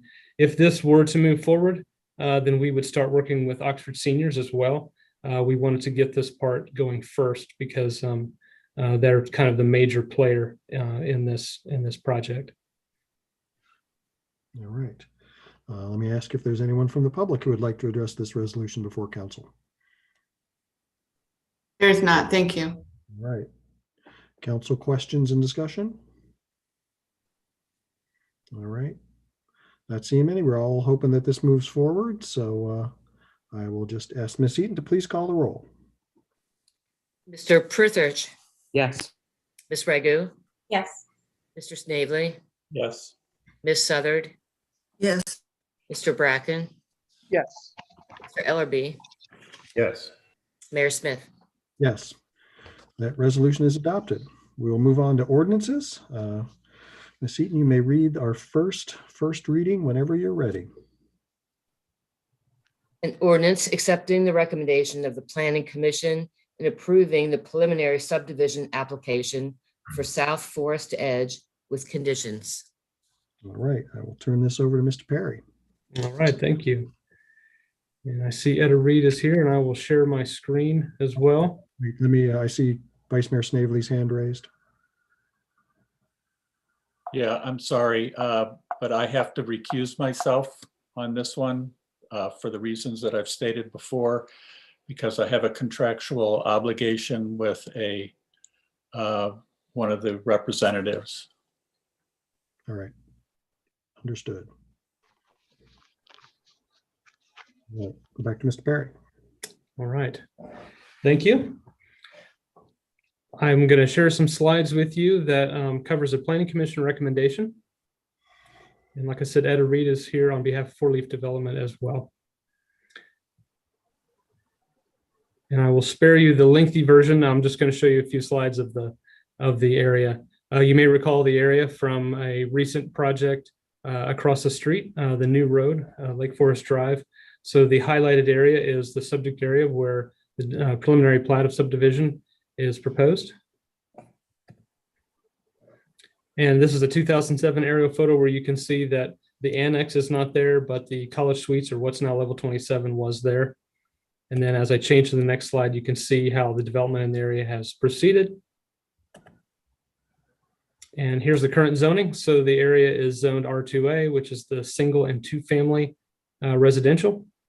You can see the area in black, which is the area for the proposed development or subdivision. And this is zoomed in on that same area. And unfortunately, at the time this map was created, we didn't have the new road in there. So what you see is a single driveway, which has been eliminated, but you can see in white the outline of the new roadway. So about 18 acres. And there's a 60-foot road right of way there. There's frontage of 1,500 feet and 130 feet on the two adjacent roadways. The majority of the property is currently wooded, and there's some open area as well. And of course, some was also removed for the construction of the roadway. And this slide shows an overview of the subdivision plat. That's the one on the right. The one on the left is one that's already gone through Planning Commission and City Council. On the right, you can see there's 21 lots, which are single-family residential lots. And you can see the new roadway, Arbor Edge, which is to be built in the area. And then you can see that there are two retention basins. One would be an expanded basin of what you already see there. If you drive the road, you can see a pond on one side, and then there would be another one there. So this subdivision would have sidewalks and street trees. There would be new trees planted, about 30, I believe, is the number. And there would be parking on one side of the street. It'd be a 28-foot wide street to match Lake Forest Drive, which is a little bit narrower than what the typical code requirement is. Speaking of streets, there's a requirement for a connectivity index having to do with a grid type of system. It was decided by Planning Commission that wasn't necessary to have the grid connecting outward. And so that was recommended to be waived. Highlighting the landscaping plan, you can see the new street trees to be planted.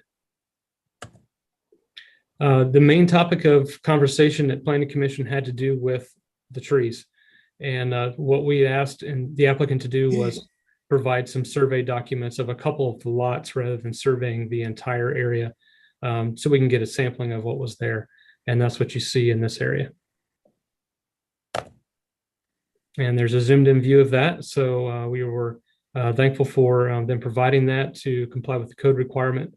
This was the first subdivision that we worked through that truly had mature trees, where we needed to work through the application of the new ordinance was quite challenging.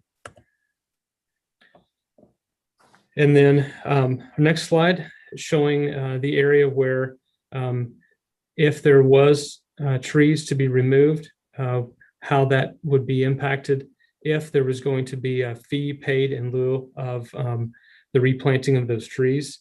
However, that process was worked through in a way, a different way rather than paying that fee.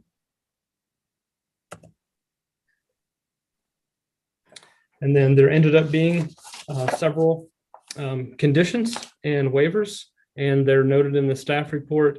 And the waivers I touched on had to do with the connectivity index and also the street width.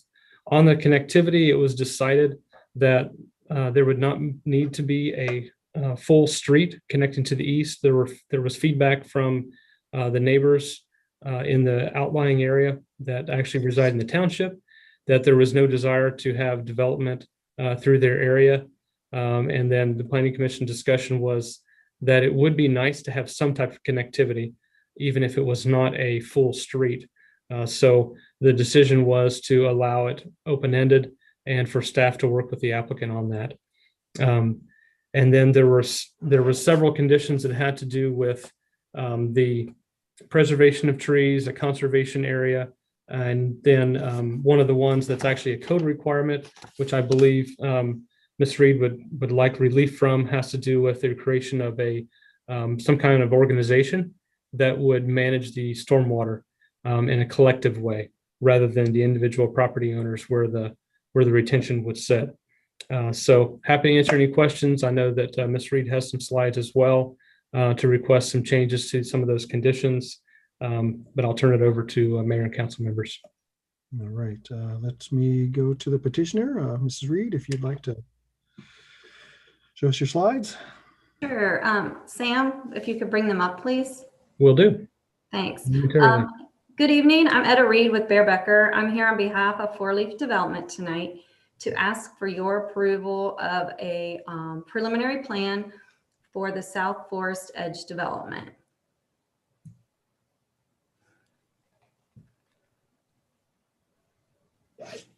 Okay, if you go to the next slide, Sam. Okay, so the existing site, as Sam had indicated, is zoned R2A, which is single and two-family residential. This property consists of approximately 18 acres at the southeast corner of the city. We are bound by Oxford Township to the east and Oxford Township to the south. The property does contain an existing retention pond, which has been there for decades, which we will be looking to expand to provide retention and water quality for the development. Public water was installed with the construction of Lake Forest Drive, and public sanitary sewer. The design for that has been submitted to staff and is currently under review. That will be coming from the existing treatment plant to the north along 4 Mile Creek and Up Lick Run. Next slide, please.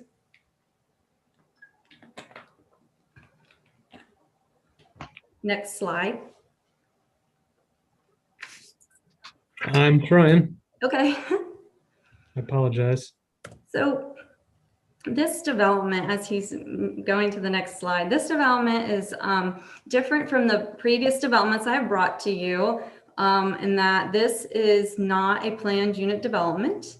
This development is a single family subdivision, but is being developed as a by right, or also known as a straight zone subdivision. And so what that means is that we're not going to be talking about architectural style. We're not going to talk about building materials. We aren't required to have open space or buffers. That essentially the development is to be designed, and we are to adhere to the subdivision regulations and then the dimensional requirements of the zoning district. We are requesting 2 waivers from the subdivision regulations, which Sam has indicated. One is the connectivity index, and the other is the street width, which I will discuss a little later on in the presentation. We are proposing 21 single-family lots in its own little separate neighborhood here at the southeast corner of town. Next slide, please. But what's really unique and special about this development is that rather than go with code minimum and just pack the lots in, what Four Leaf wants to do is create a very nice, unique development with larger size lots.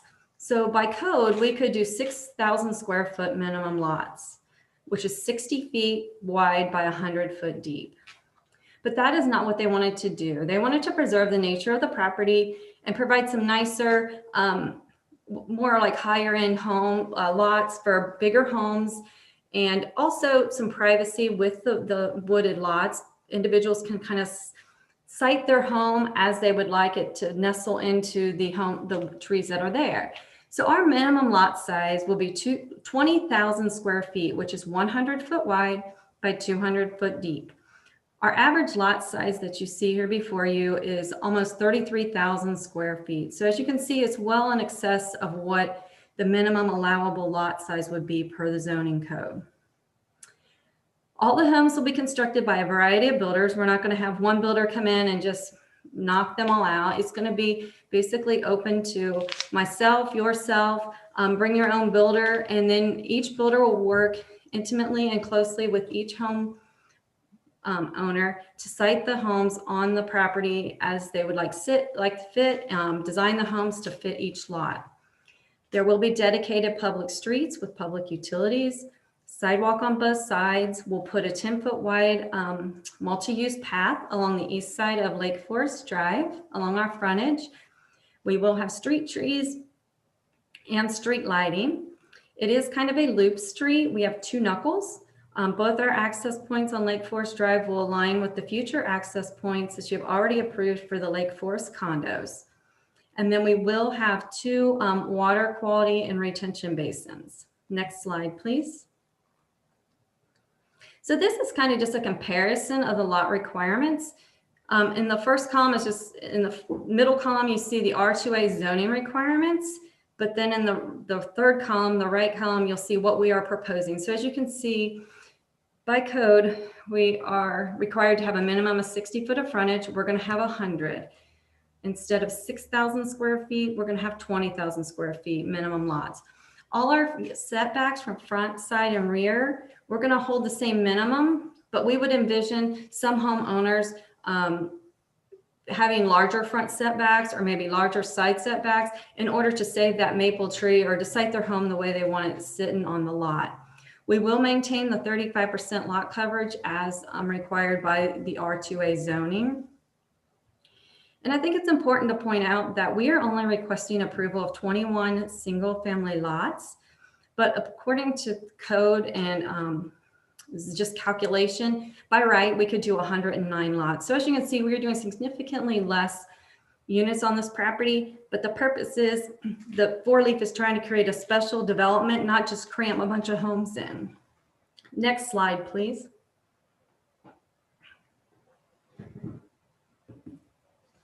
So as Sam had indicated, we will have street trees along both Lake Forest and Arbor Edge Trail, which is our interior street. And here's just a sampling of some of the trees that we are proposing to provide. Next slide, please. Okay, so as staff has indicated, there are approximately, I believe, 12 or 13 conditions. These were discussed at significant length during the Planning Commission, 2 meetings with Planning Commission. There are several of these conditions I'd like to discuss further. These conditions were discussed at length, as I mentioned, at Planning Commission.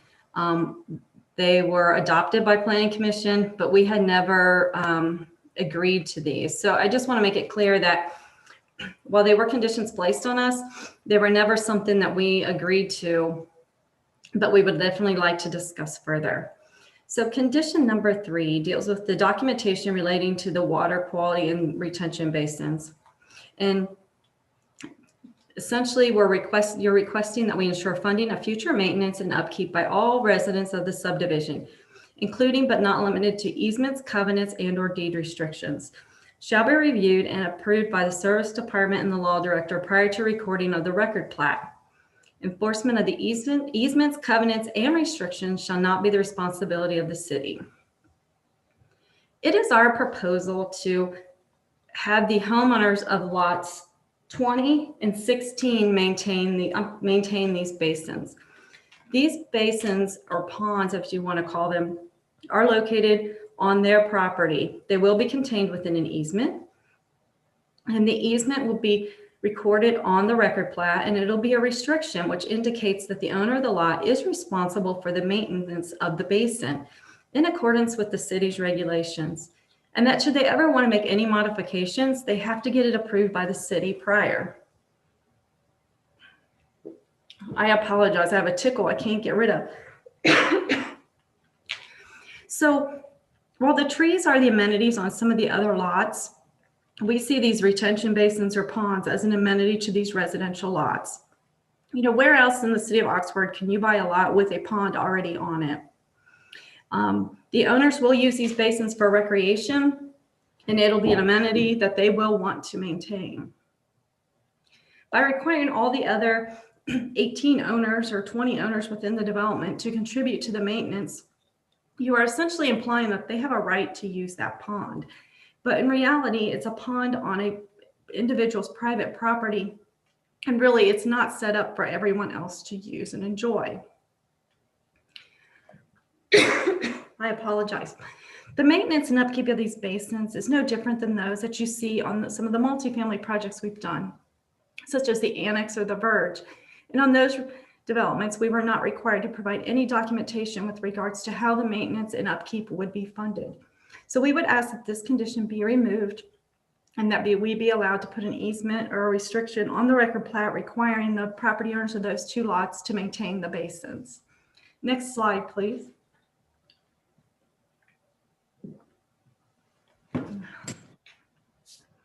The next 2 conditions I'd like to talk about deals with the trees and the tree ordinance.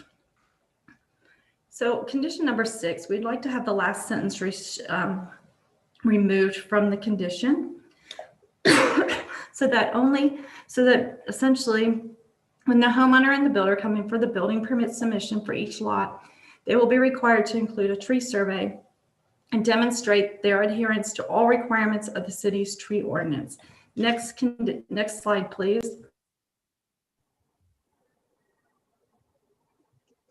At the onset of the project, we had met with staff, and the staff had presented the applicant with 4 options to satisfy the tree ordinance. And the applicant has agreed to the option outlined above, which is to provide the tree survey for each individual lot at the building permit submission time. During the Planning Commission hearings, there was concern raised that a potential future homeowner may purchase a lot and denude it, essentially, remove all the mature vegetations on the lot. We would argue that the individuals, they're purchasing these lots for that mature vegetation. It is not their intention to purchase a lot and denude it. They are paying a premium for these lots due to the vegetation, so it would not make sense to then turn around and pay to have all the trees removed. Additionally, any easement put onto this property would be an encumbrance, and again would restrict the use of the property for the future homeowner, and would also could restrict how they orient their home on their lot. And we want to provide the homeowners with as much flexibility as possible on how they can place and site their home on their lot. And the proposed width of the easement, 40 feet, it exceeds the rear setback requirements for the lots. So again, this is a by right zoning application, and these requirement of a 40-foot easement, which is in excess of the rear yard setback, is quite aggressive when we are not really asking for any specific over and above waivers. Next slide, please.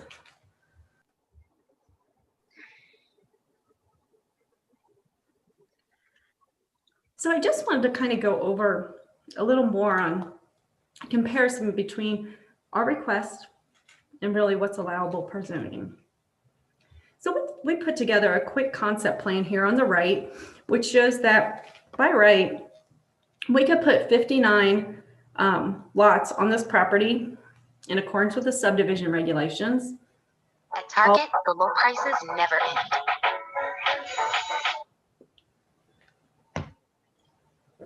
All lots are at least 6,000 square feet. And on the left, you see our request, which is 21 lots of 20,000 square feet.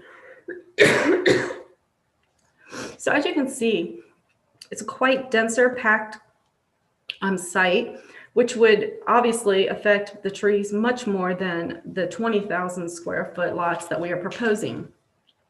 In particular, along the east property line, instead of having 10 lots, we would have had 17 lots. Along the south property line, instead of having 6 lots, we would have 10 lots. So as you can see, we tried to take into account with our planning the trees that are on site. Next slide, please.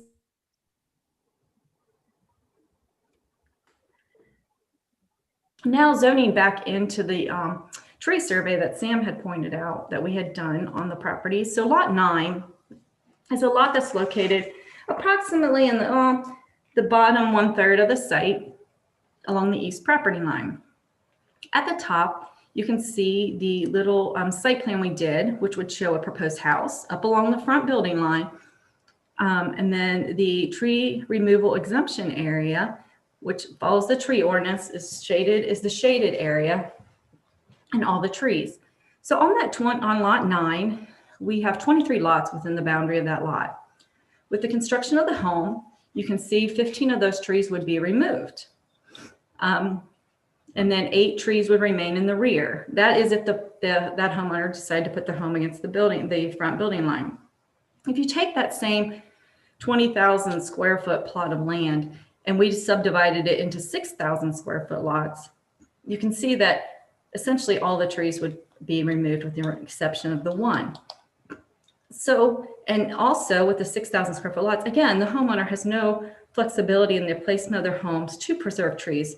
So we feel that we have gone over and above to protect the natural resources on this property, in particular the trees, by going with the larger lots, and therefore the easements are not necessary. Next slide, please. Condition 7 is a similar condition in that Planning Commission is requesting an 80-foot conservation area at the north end of lot 1 and 2 to protect the steep slopes, and it was also to protect the vegetation. Again, we would argue that the conservation easement restricts the use of the property for the future owner, and that any steep slopes can be addressed with engineering solutions. So that can be addressed at the building permit phase. That we do special foundation systems, maybe piers. We can do slope reinforcement if the home actually goes well down into that slope. Next slide, please.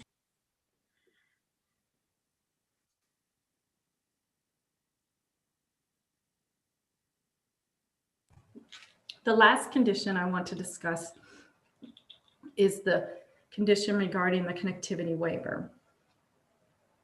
As Sam had indicated, we are requesting a waiver of the connectivity index from 1.2 to 0.5. And Planning Commission was granting us this waiver on the condition that some type of connection to the east be explored and an adequate solution be reached. Okay, we would argue that the intention of this connectivity index is so that we can provide a highly connected transportation system within the city in order to enhance traffic circulation for drivers, pedestrians, basically all modes of traffic. Next slide, please. We would argue that this has been met, that any connectivity to the east is not necessary because South Forest Edge is a small neighborhood within the much larger South Point Crossings development. Walk or trail will be installed on both sides of Lake Forest Drive here in the near future with the development of the Lake Forest condos and South Forest Edge. There's already walk on both sides of South Point Crossings Boulevard, which would get you out to 27. Walk will be installed on 27 as part of Lake Forest Drive condos. So it's already a very connected development for pedestrians, bicyclists, and then obviously there's a nice roadway network already. With our two connections, we are providing reduced emergency response, which is another reason for the higher connectivity index. With the two connections of Arbor Edge Trail to Lake Forest Drive, that will provide adequate access for the fire and emergency vehicles to access the homes. Next slide, please. But also any connection to the east, it should be noted that all the properties to the east and the south are located in Oxford Township. They do not have access to public sewer, and they are not likely to develop as a residential subdivision.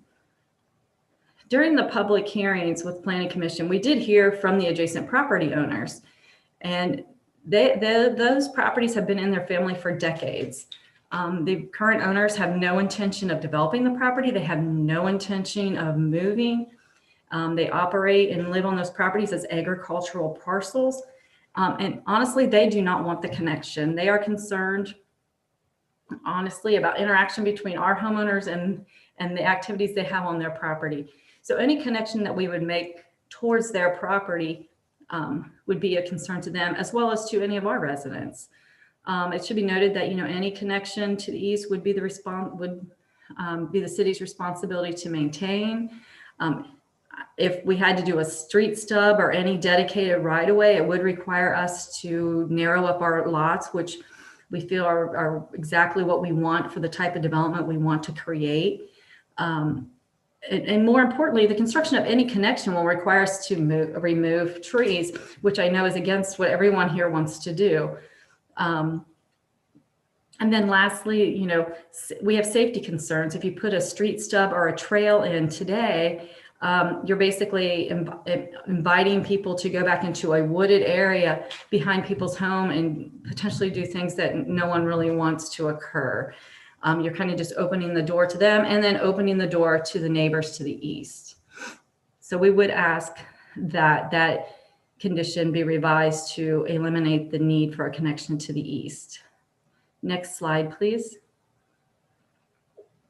And lastly, I just want to bring up this condition, and this is the waiver that was granted for the street width. We are totally in agreement with this condition, but I just wanted to highlight why we had requested this waiver. When we brought the project in and we initially met with staff, we had the original street width, which is what's required by code, which is much wider. But as we were talking to staff and we just kind of talked about the whole project and the neighborhood in general, we all came to the realization that really it made more sense to go with a 28-foot wide street. South Point Parkway as well as Lake Forest Drive are both constructed at 28-foot in width. So had we constructed Arbor Edge Trail, it would be at 35 feet, which is much larger than any of the roadways that actually serve that development itself. So planning staff and planning commission are on board in that. We are totally in agreement with that. So I just wanted to kind of explain why that waiver was requested. Next slide, please. And then in closing, we would appreciate your approval of the preliminary plan for South Forest Edge with the requested changes to conditions 3, 6, 7, and 12 as presented to you tonight. I'm available for any questions you may have. Right. Thank you so much. I almost put us into recess to give you a chance to clear your throat. Okay, let me ask if there's anyone from the public who would like to address this ordinance before council. There is not. Thank you. All right, so let me turn it over to, before we go any further, Vice Mayor Snavely realized he does not need to recuse himself. He just, so we will. Yep, So, I thought Scott Webb was involved and he's not, so I'm unrecusing. all right, then let's go into council discussion. Mr. Prithridge. So I want to, there's been a lot of conversation between staff and the applicant and the planning commission. And I was part of those conversations, and I really appreciate all the good thought that has gone into this. A few points I want to make. One is that I voted with the planning commission to approve, but we wrestled with a lot of things. And I want to clarify, there is this idea of a by right subdivision, but it doesn't mean you have a right to subdivide any particular way. It has to comply with the code and what our expectations of the code are. So yes, the developer has a right to develop it, but the layouts are subject for our approval or denial for a variety of reasons. And it starts with, and so I voted yes, but I just have been having angst about this ever since, because I went back to the big picture stuff. Like I look back at our comprehensive plan and what are our goals? Give priority to infill and redevelopment, conserve agricultural lands and natural areas. Okay, so then I look at our code in terms of what our subdivision ordinance is. It has a series of purposes, but it's quite clear in terms of things like to try to protect sensitive areas. And then I look at the specifics of the code in terms of all of the emphasis it places on things like sensitive development areas and doing inventories of things like that and laying it out. And so our code is really clear in the goal that we want people to be able to develop, but we'd like them to lay out the subdivisions to protect sensitive and valuable natural features. And this happens to be a mature woodland. And then I step back and I look at the layout of the subdivision, which is our code supposed to regulate. And it's a subdivision that's designed to maximize the access of the homes and roadways to the woodland. So rather than preserving the natural area, it's designed to create a woodland subdivision. I appreciate that hypothetically the zoning could have permitted much higher densities, and we should be thankful they're going with lower densities. But by the same token, if you look in the entirety of the site, you know, right now the parcel, unless I'm mistaken, is a much bigger parcel, and one could have developed. Isn't that right, Mr. Perry? I mean, this is 18 acres, but this would be split off from a larger current existing parcel, right? So, you know, if you look at the whole parcel, there's a lot of development opportunity there that could find lots of places to put homes in a way that might not involve pushing a roadway and lots into the forest.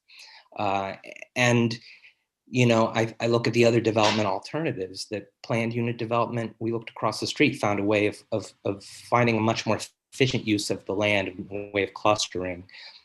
The applicant could have pursued under a subdivision code a conservation subdivision, which would have enabled them to cluster the parcels in a way that preserved the natural area. So I think we on the Planning Commission did the best we could to try to make sure that it met our code in terms of, we got pretty deep into the weeds.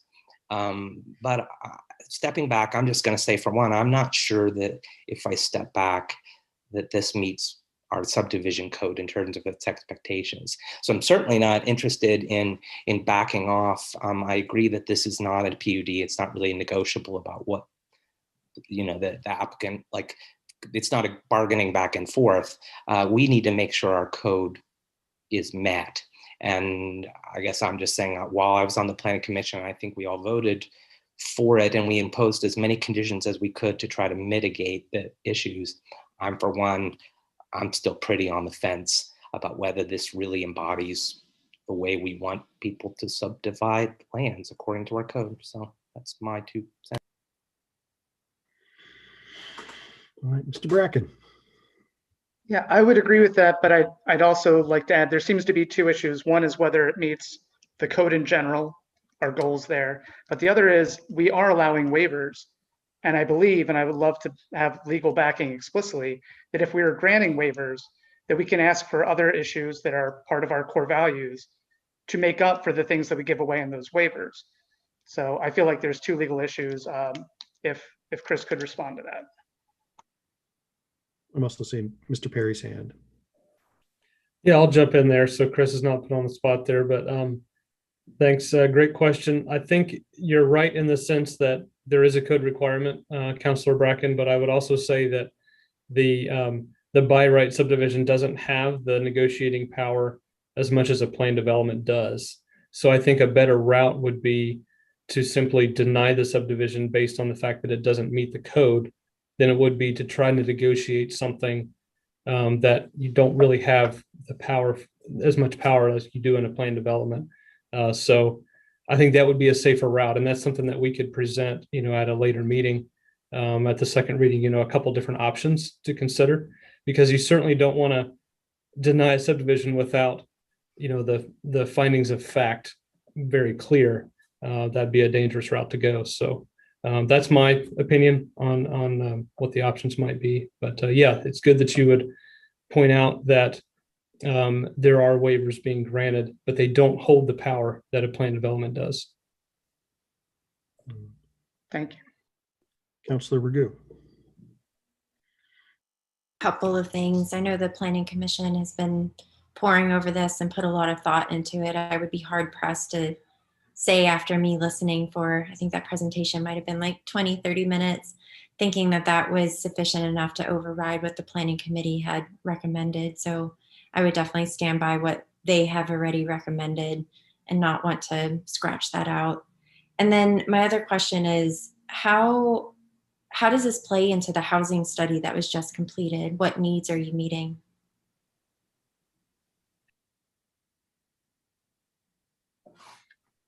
I can answer that if you'd like.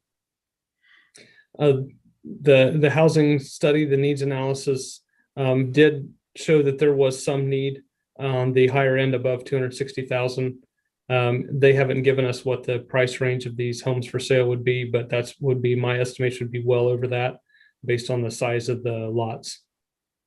But it would not meet the critical need areas, which are the under 160,000 for sale or under $1,000 a month rent.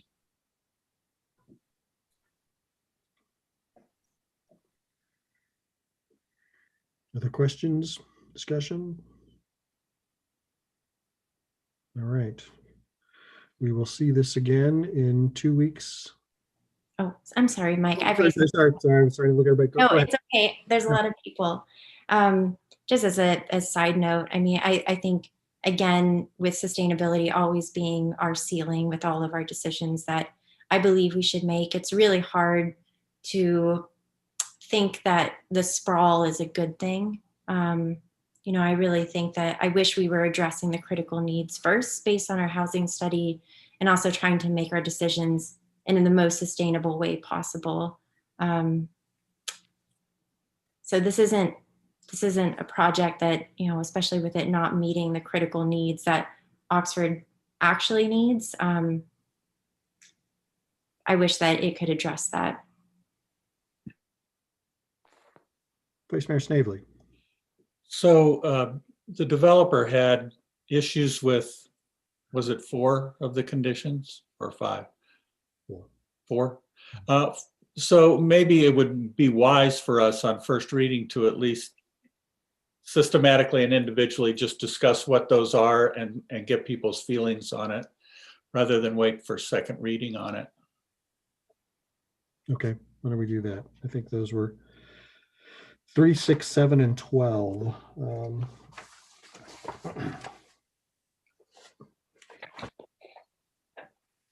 So let me just read condition number 3.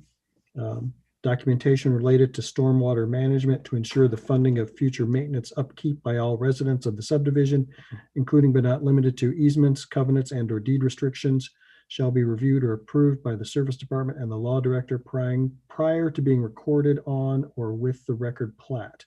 Enforcement of said easements, covenants, or restrictions shall not be the responsibility of the city. So does everybody understand what that condition, had to do with the ponds, I believe? Mr. Prithridge. So, I mean, this is, I'll say bluntly, I think it's crazy to imagine that stormwater detention basins that are meant to serve an entire department and that will require ongoing maintenance would be included on individual lots and expected to be the homeowner's responsibility. The odds of that not coming back onto the city's lap are really low. And so this, again, I understand that subdivisions are not PUDs, but for that reason, these things aren't, to me, that negotiable. Our subdivision codes are designed to minimize the cost to the public for the development, and also to address the other safety issues. So I think that, if you look at our code, I don't think it imagines the private ownership of these kind of facilities. So it's a little crazy to me, I think. Mrs. Reed. Yes, I meant before I had my coughing fit, when we were talking about the basins, as we've talked before and passed on other projects, there's 2 types of basins that we have. We have a retention basin, which is wet, and we have a detention basin, which is dry. Most of the time in most of the developments, we have detention because most people don't like the water feature for liability, safety, a lot of reasons. But in reality, the retention, the pond, the maintenance is minimal compared to a detention basin. The detention basin is more of a depressed area. So you're constantly mowing, you're constantly pulling silt out, you're removing debris. If you have a retention basin, a pond, which these individuals would have, it's a pond. The silt, we over dig the pond so that they can accommodate the silt so that you would never have to, you really never remove the silt once the development's constructed. Really the only maintenance is you mow the banks like you would in your normal yard. And then the outlet structure, it's minimal that gets blocked because any kind of debris is either floating on the top or it sinks to the bottom and the homeowner removes it from the top, or there's plenty of depth. He can leave it at the bottom or pull it out of the bottom, but really the outlet structure doesn't have any, it doesn't get clogged. It doesn't get banged up as much as it does in a detention basin. So the maintenance on these ponds are minimal for these homeowners, and they'll want to maintain it because it's an amenity to their home. Thank you. All right. Mr. Snavely. Sam, I wonder if you could chime in on that. If you see a difference between the detention and retention sufficient to say that maybe these could be the responsibility of particular property owners rather than general responsibility.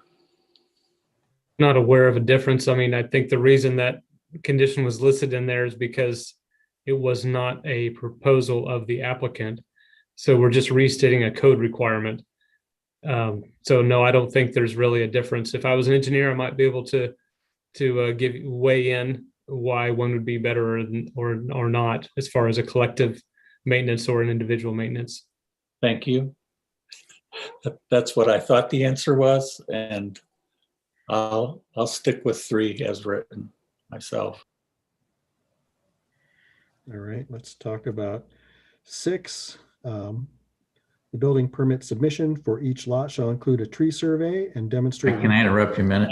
You've got people with hands. I just want to share with you, though, you're assuming that this association will be well funded. And having worked in other communities, I've seen where associations don't collect the fees, or people don't pay them. And so if there's work to be done, there's still no money to do it. So you can have problems with, an association. So, I think there's pluses and minuses with both approaches. And, I somewhat agree with what Etta said about, there's a little less maintenance when you've got a pond, and especially if they're going to overdig it. And, if it's the responsibility of the property owner, he's going to want to maintain his property, his or her property. So, I'm not sure that one is 100% better than the other one. You could have problems with either approach. I think Edna also wanted to speak on that. Councilor Southern. Yeah, I think my question was answered. I think as I listen and consider this, it seems to me that this should not be the property, the homeowner's responsibility, because it leads to, I can imagine, as I'm sure you all can, all kinds of problems if that were the case. So I think we should leave it as it is, without changing it, without waiving it. And I do think, again, I want to thank the Planning Commission and everybody for having considered this all so carefully. So I would like to, affirm what the Planning Commission has already thought about. Right. All right, we're done with 3. I'll move on to condition 6. The building permit submission for each lot shall include a tree survey and demonstrate adherence to all other requirements of the city's tree ordinance, Oxford zoning chapter 1148. Furthermore, a 40-foot wide conservation area shall be delineated and established along the eastern and southern boundaries of lots 2 through 15 and showed on the record plat with corresponding restriction language to ensure the preservation of the existing mature vegetation. No structures or development of any kind shall be permitted within the conservation area. Yeah, I think my 2 cents, and feel free to nod your heads, that we didn't spend a couple of years developing a tree ordinance to waive it. So this is probably the first big test of it, but we're probably not going to waive that.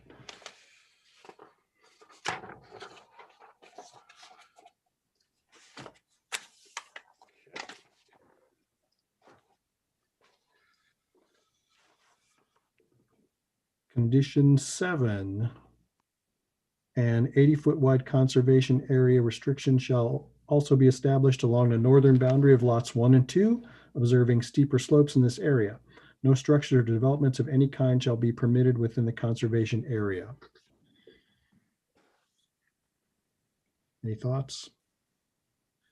I have to admit, I have not actually walked this. I've driven by and I haven't really paid attention to the slopes. So, I'm kind of inclined to, at this point, agree with planning. They put a lot of thought into this. So, yeah, can Sam talk about it briefly?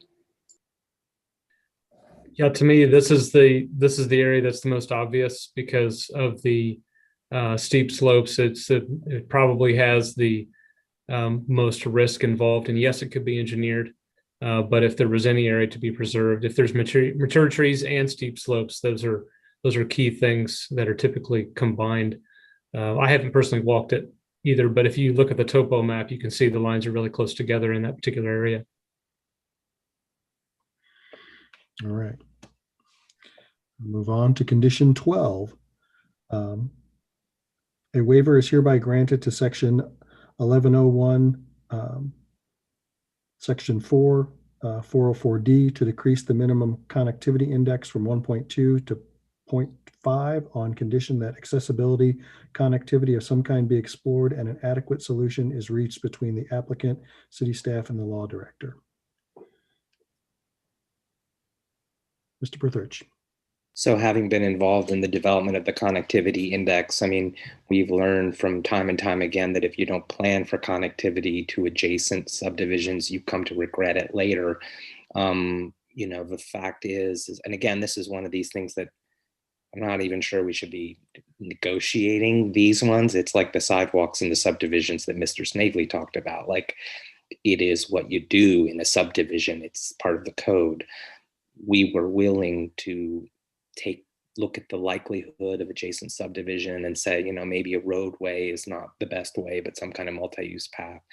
So the fact that we're trying to negotiate that down is just, maybe I think it should be a public right of way, the width of a roadway, and then we can figure it out in the future. I think because we can spend a lot of time negotiating what are basically code requirements, and it's kind of fatiguing, to be honest. Yeah, Mr. Snavely. Yeah, I think I agree with David. I think from my position, is not so much that they have to build a stub road, but they should have the easement given so that in the future, if we needed to put a road in there, we could do it. So, we solve Etta's problem of people walking down that stub and then wanting to do nefarious things in the woods, and just leave it as it is, unless it's needed. And, I came from a community in San Diego where that was done quite a bit. And they would just leave it as grass until they ever needed it. But then the connection was there. I do like that these are connected across Lake Forest, that those streets connect with one another. But I think David's right on that. I think there has to at least be an easement. Yeah. All right. Okay, if there's no other comments or questions, this is the first reading, so we'll see this again in 2 weeks. All right, we'll move on to our second first reading of the night. Ms. Eaton, you may read it whenever you're ready. An ordinance repealing Oxford Codified Ordinance, Section 353.03, entitled Parking Meter Zones, Hours of Operation, and adopting new Oxford Codified Ordinance, Section 353.03, Parking Meter Zones, Hours of Operation. All right, I'll turn this over to Chief Jones. Thank you, Mr. Mayor. So as we talked about the smart meter project, we started looking at different ordinances that might be affected by this and different policy changes that council may want to consider. And there's likely to be more, and as happened in the previous discussion, I'm sure there will be more. But one of them is when you look at our occupancy study, it's clear that dinner time is the busiest time in the uptown area. Currently, we enforce meters between 9 a.m. and 6 p.m. and on Mondays through Saturdays, with the exception of legal holidays. And as we talked about, turnover is the main goal. What we see at night is we see a demand for parking spaces that's very high. We see a lot of yellow zone violations. We see a lot of double parking, a lot of handicap violations, because there's just a lack of open space. And a lot of this was confirmed during the occupancy study we did during October 2020. Again, October 2020 is during COVID, and I don't think the same number of vehicles were here as normally as through a normal year. Those studies, I wasn't going to present those in detail. This is not something we have to, that there's a time on it to pass, but basically what they showed was that they showed at the 7 p.m., 7 out of the 10 most occupied areas are more occupied in the evening hours. Of the 10 most, or I'm sorry, so 7 p.m., that's the high time. 9 of those 10 areas are within a 1 block intersection of Main and High. We look at an industry standard of 85% desired occupancy. That's kind of what you want, so you have that turnover, so you have available spaces for customers to come visit businesses. And through the day, we never exceed that.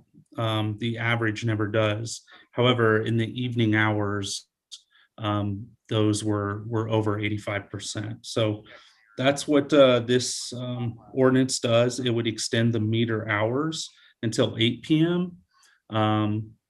Obviously, we wouldn't, even though if you pass this ordinance at tonight in the second reading, it takes 30 days to go into effect, but we would not be able to to act on this until smart meters are installed, because we don't want to change all the old meters and the stickers and things like that. So again, there's not necessarily, if council is interested in seeing those occupancy studies that we presented to OpTab, we could do that at another meeting.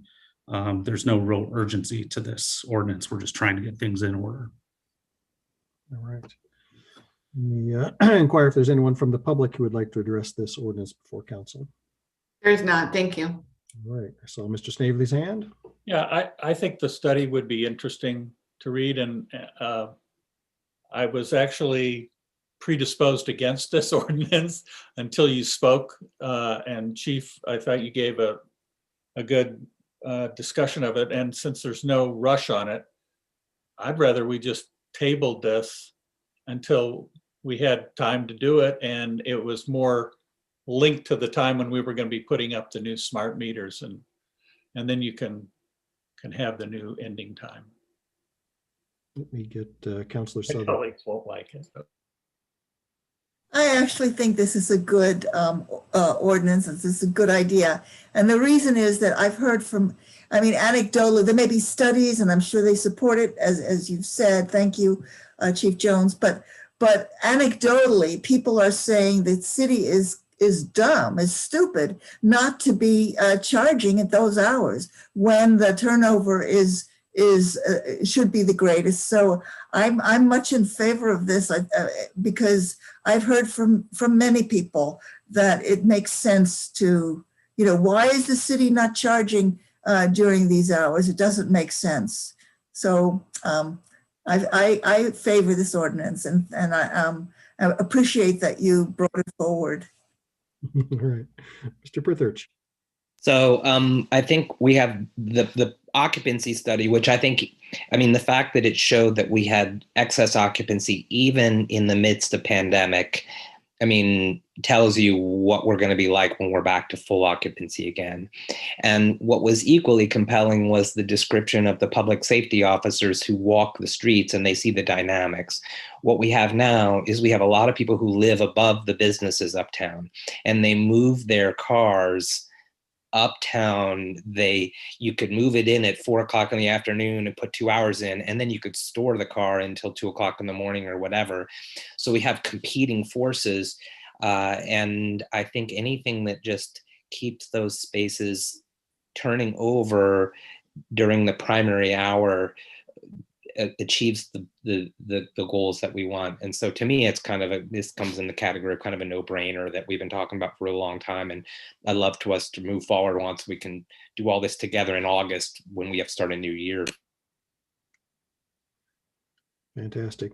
Yes, I also agree with this. I think we should make all the money we can off of these extra 2 hours. If we made a profit on this, I'm all for it.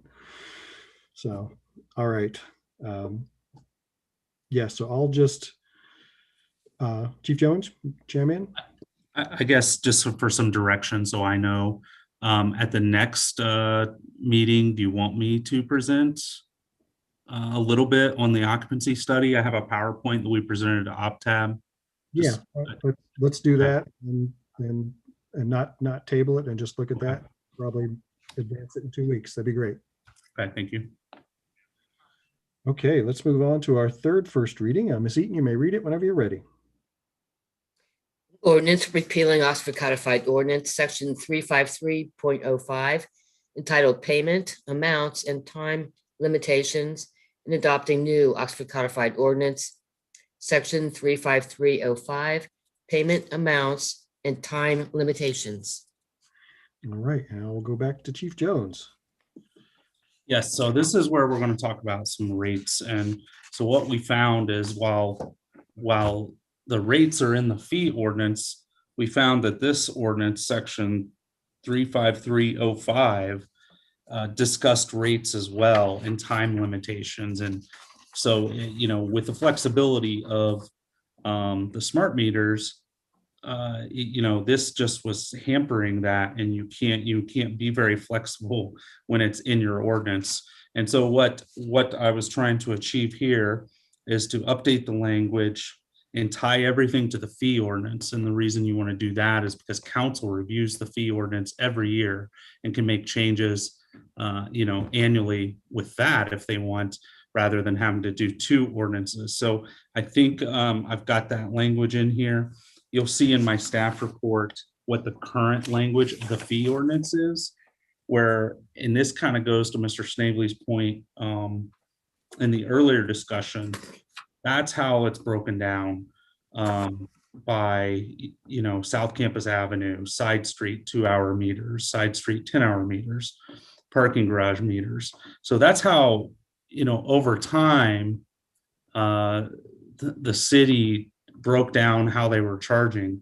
With smart meters, there's a lot more flexibility. So 2 years ago, when we were anticipating smart meters, we put in a section about a smart meter pay station rate, and we said up to $1 per hour, because there is flexibility. You don't have to, you can charge different rates with it. And I think Mr. Ellerby had mentioned that, based on time periods, based on the street, based on the location, you could charge a higher rate on weekends when the occupancy is high. And then during the summer when occupancy is low, you could charge a lower rate. There's a lot of flexibility. So this just cleans up that language to tie everything back to the fee ordinance. And then it sounds like there's an appetite for discussion of, when we go to do the fee ordinance, of looking harder at kind of getting in the weeds, so to speak, of what we are going to charge per location, maybe. So, yes, I think that's a good summation. Let me ask if there's anyone from the public who would like to address this ordinance before council. There's not. Thank you. All right. Council questions on this one?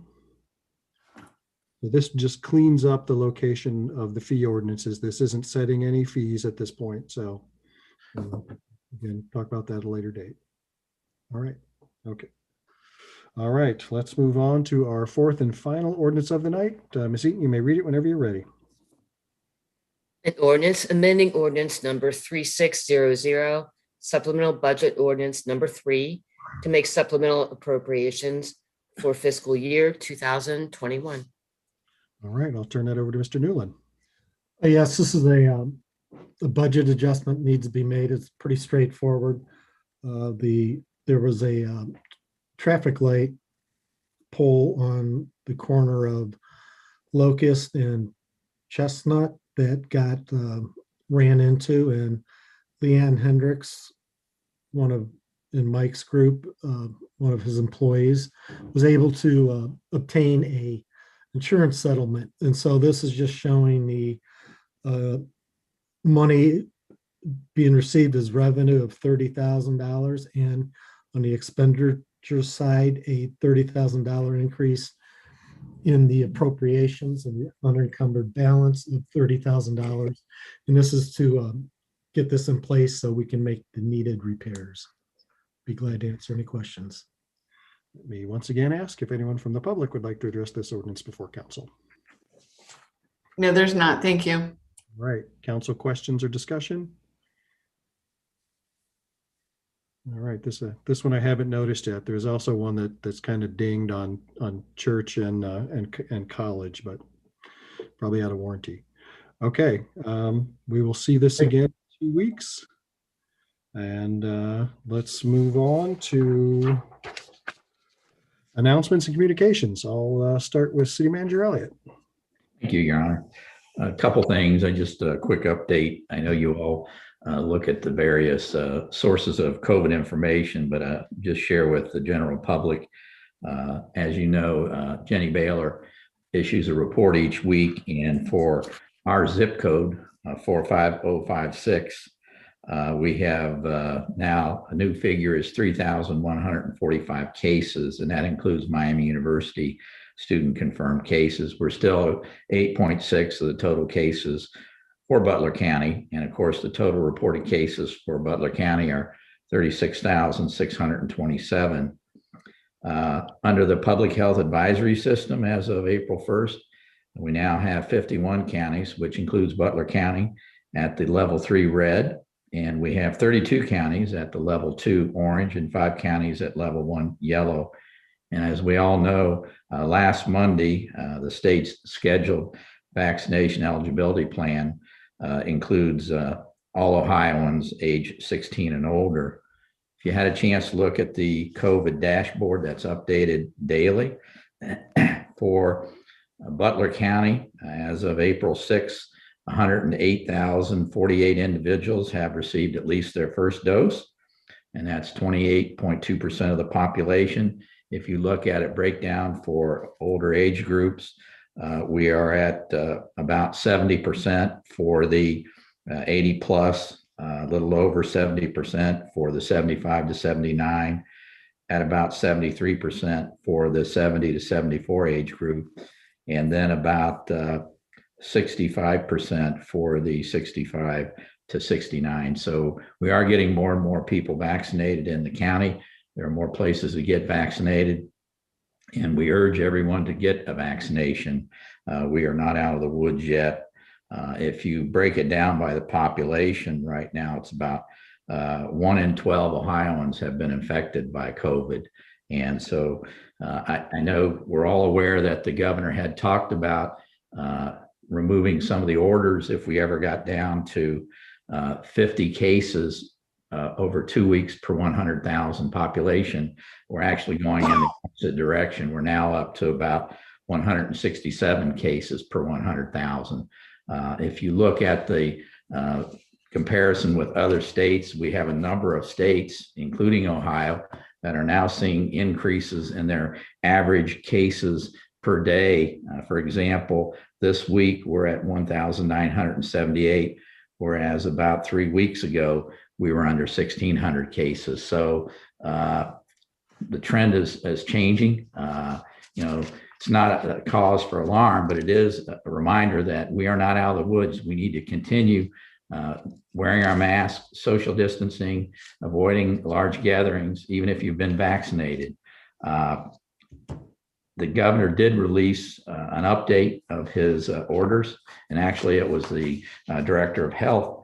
They rescinded about 18 orders that they had issued earlier, and they issued basically what I would call a updated order dealing with face coverings, mass gatherings, so on and so forth. And I did send that out to city council.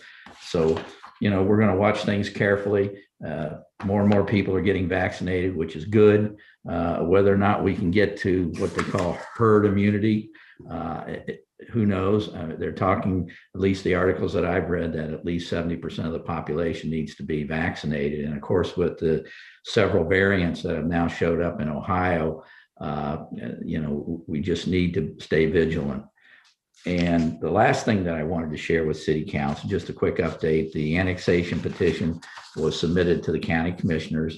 And as you probably read in my report to council, it was entered as a regular annexation petition. And I pointed that out to the county administrator, and they rescinded that earlier resolution and adopted a more accurate resolution at the last Butler County Commissioners meeting a week ago that recognized that it's an expedited annexation petition. And that's all I have this evening. Thank you. Thank you. Mr. Dreisbach, anything for you tonight? Nothing additional. Thank you. All right, we'll come back to Chief Jones. Nothing additional. Just thank my staff for helping me with the parking presentations and for managing Green Beer Day while I was gone. Mr. Newland. Yeah, just briefly, just letting people watching know that the RETA, Regional Income Tax Agency, who does our income tax collections, follows the state guidelines on filing, and our filing deadline has been extended from April 15th to May 17th. And there will be no penalties or interest on accounts that are turned in late to the new filing deadline. And also the quarterly and business net profit taxes are due on April 15th. But again, they will not be penalized for tax or penalties if they're not returned until May 17th. And that is it. Thank you. Great. Mr. Waddell. Good evening. No updates to share this evening, but I will have some information at the April 20th meeting that I'll share about spring and summer events. All right, fantastic. Assistant City Manager Green. Just that if you know of anyone who'd like to serve on a board or commission and on our Comprehensive Plan Steering Committee, please tell them to apply. For the Comprehensive Plan Steering Committee, we're also allowing 3 youth advocates to be on that committee, so you can encourage youth age 16 to 20 to apply as well. So just wanted to share that this evening. Thank you. All right. Mr. Perry, anything you'd like to add? Nothing further, Your Honor. Thank you. All right. Ms. Eaton, anything from you tonight? Nothing tonight. Thank you. All right. I'll go to Mr. Kennard, our Law Director. Nothing tonight, Mayor. Thank you. All right. Let's go around the horn. I'll start with Councilor Ragu. I just have a couple of things. I think that the bright shining light that came through COVID and the pandemic has been how much of an increase of civic engagement we've had in our meetings. I think this might have been one of the few meetings where we didn't have anyone make a public comment. And I'm just wondering, whenever we do eventually make our way back to in-person, what are our plans to make sure that we ensure that people still have that accessibility and availability when they're taking care of their kids and maybe coming home from work to still participate in the meetings and not only just email, but actually make comments and be recorded and interact with us? We can answer that later, but I think it was a wonderful thing and that the way this was handled was fantastic.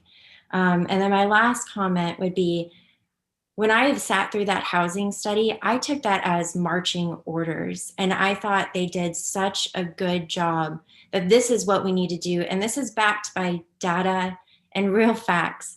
So, you know, I look at my job as making sure everyone has a good quality of life. And that's talking about the minimum baseline. Do they have access to shelter? Do they have food? Do they have clean water? Do they have a political voice and autonomy over their own life? That I feel is my role. And that's why I ran. So I hope that we can really be serious about this housing study and look at those critical parts. And I know a lot of people in the Zoom room care about that. It would be ideal if we had a diversity within each neighborhood, whether not only racial or ethnically, but socioeconomic status. It's been shown when you have a diversity of different people together, everyone does better. Diversity of education. We don't need to centralize poverty. So, and frankly, I'm not really interested in projects that build really big homes for 21 rich people and that they hold themselves up in their ivory tower in their neighborhood that doesn't connect to other neighborhoods. That's not really why I ran for council, and I'm not really interested in more projects like that. All right. Councilor Ellerby.